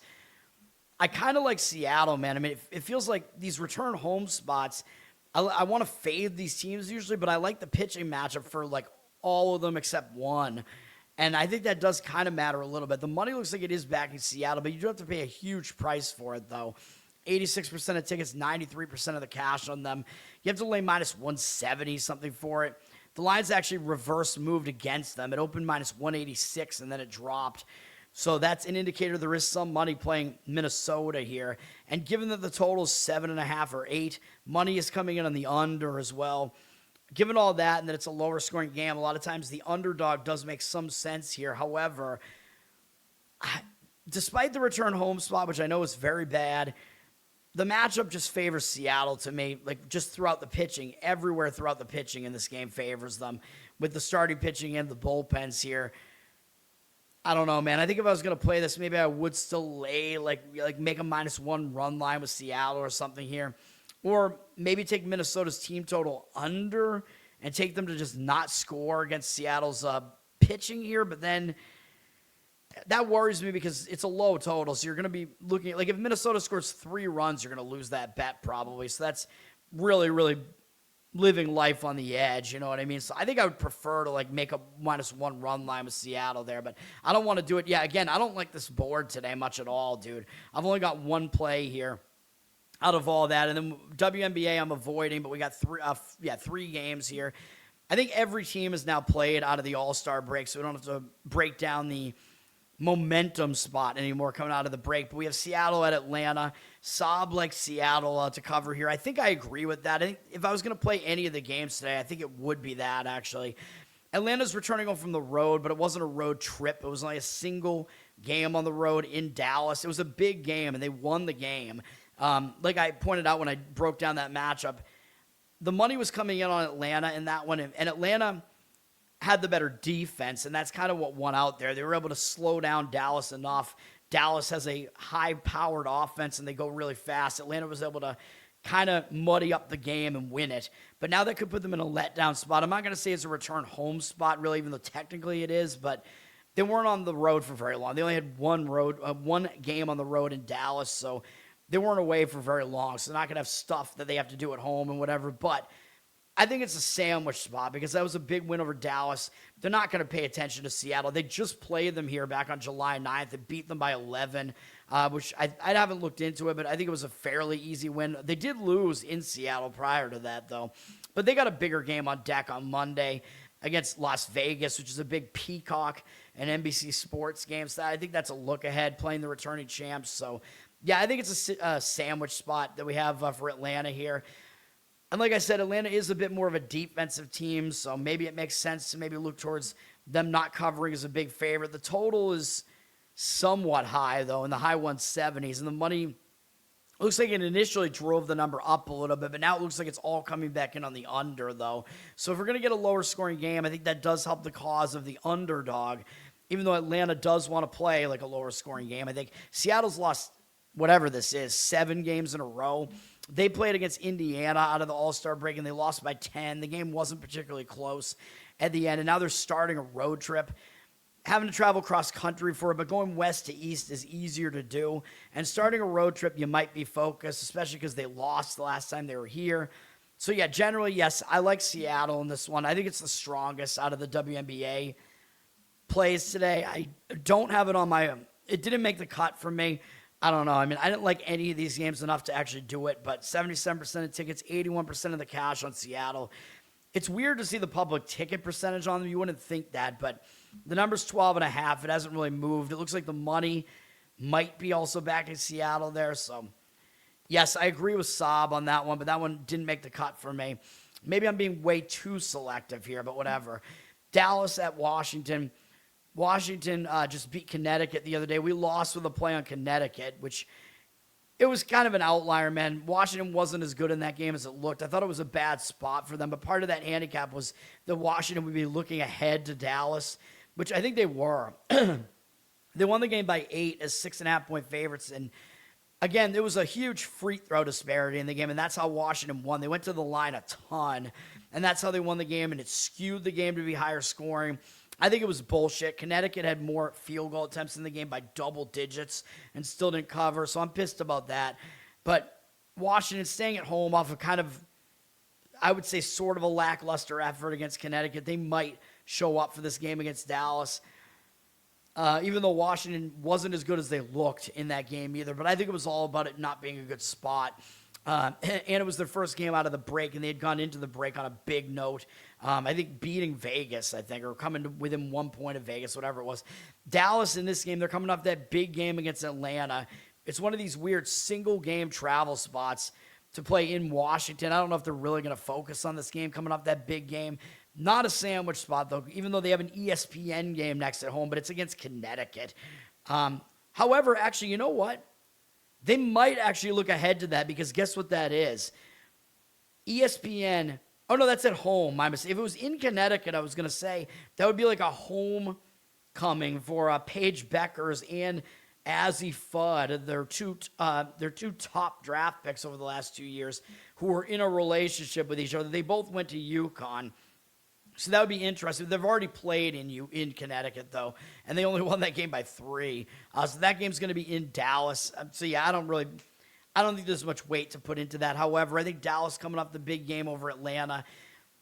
I won't say they're going to look ahead to Connecticut. They probably won't because it's not in Connecticut, although it's an ESPN game. But, yeah, this game looks like it might be kind of a hangover spot, at least for Dallas. I'm going to lean Washington here. The money completely disagrees with me, though. Dallas is laying 3.5, 77% of tickets on Washington, 63% of the cash on Dallas, though. So the money likes Dallas. I don't really. It's another low total here. That's a Washington home game, man. They play low-scoring games. They play defense, and they slow you down. I think that's another reason to like Washington here as an underdog at home. That's like their wheelhouse, playing as a home underdog.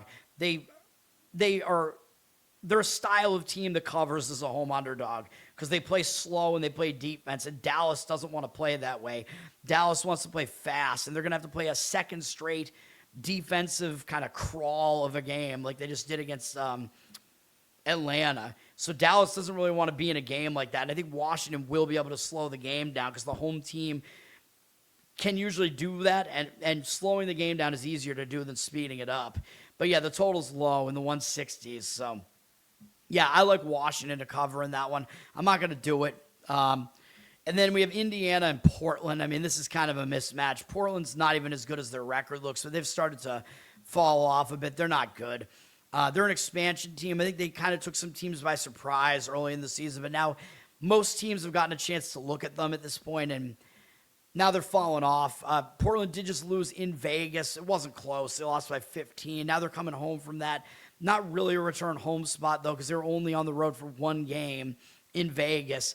They're not really going to overlook Indiana. I mean, everybody kind of gets up for Indiana because the rest of the players in the league hate Caitlin Clark, so they all get up for it. Indiana's coming off an easy win over Seattle. It's a better travel spot for Indiana, though, because they're going just from Seattle to Portland. So it's an easier travel spot to make. However, Indiana does have a huge game against Minnesota on deck over the weekend on Sunday on ABC.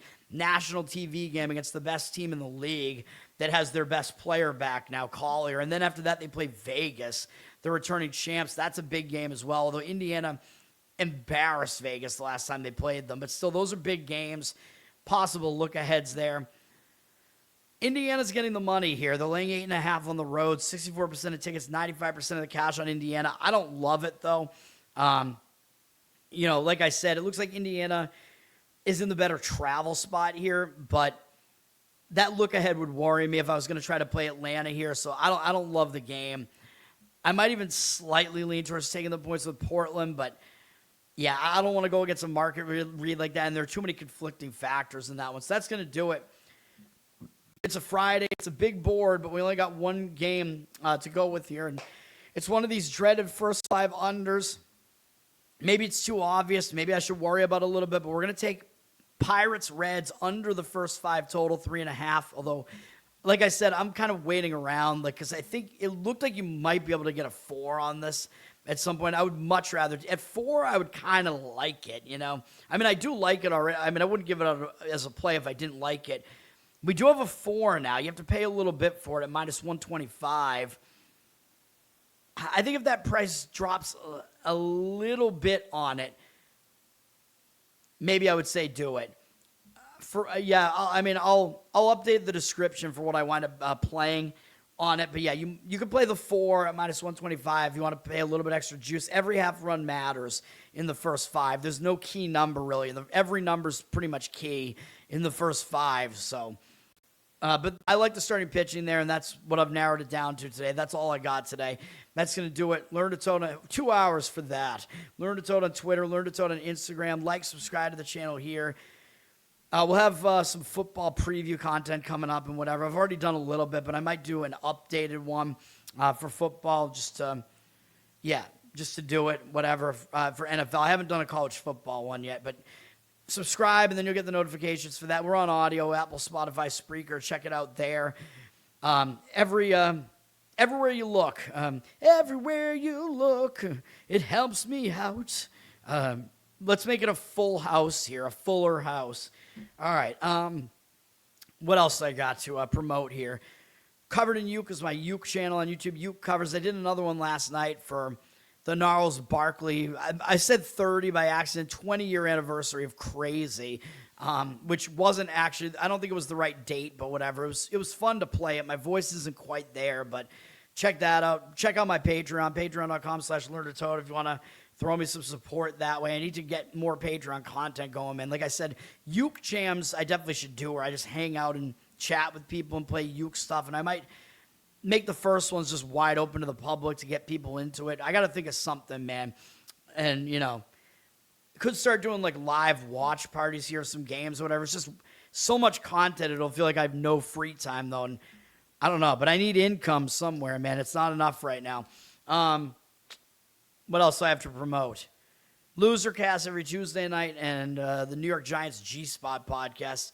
That's going to do it. Have a good Friday, everybody. Happy weekend. Let's have a good start to the weekend and get a win tonight. And then I'll be back tomorrow with it's likely I'll have more than one play. Usually that's likely when we have a full slate of games to deal with. But that's going to do it for now. Peace.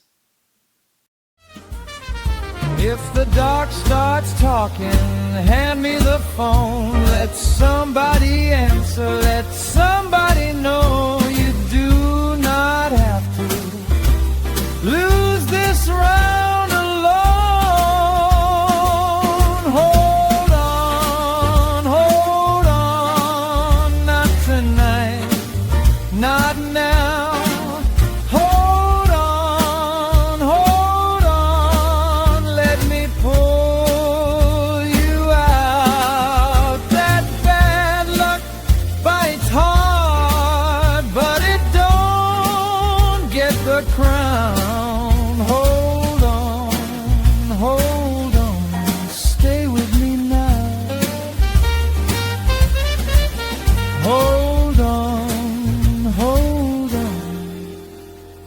You're still here now.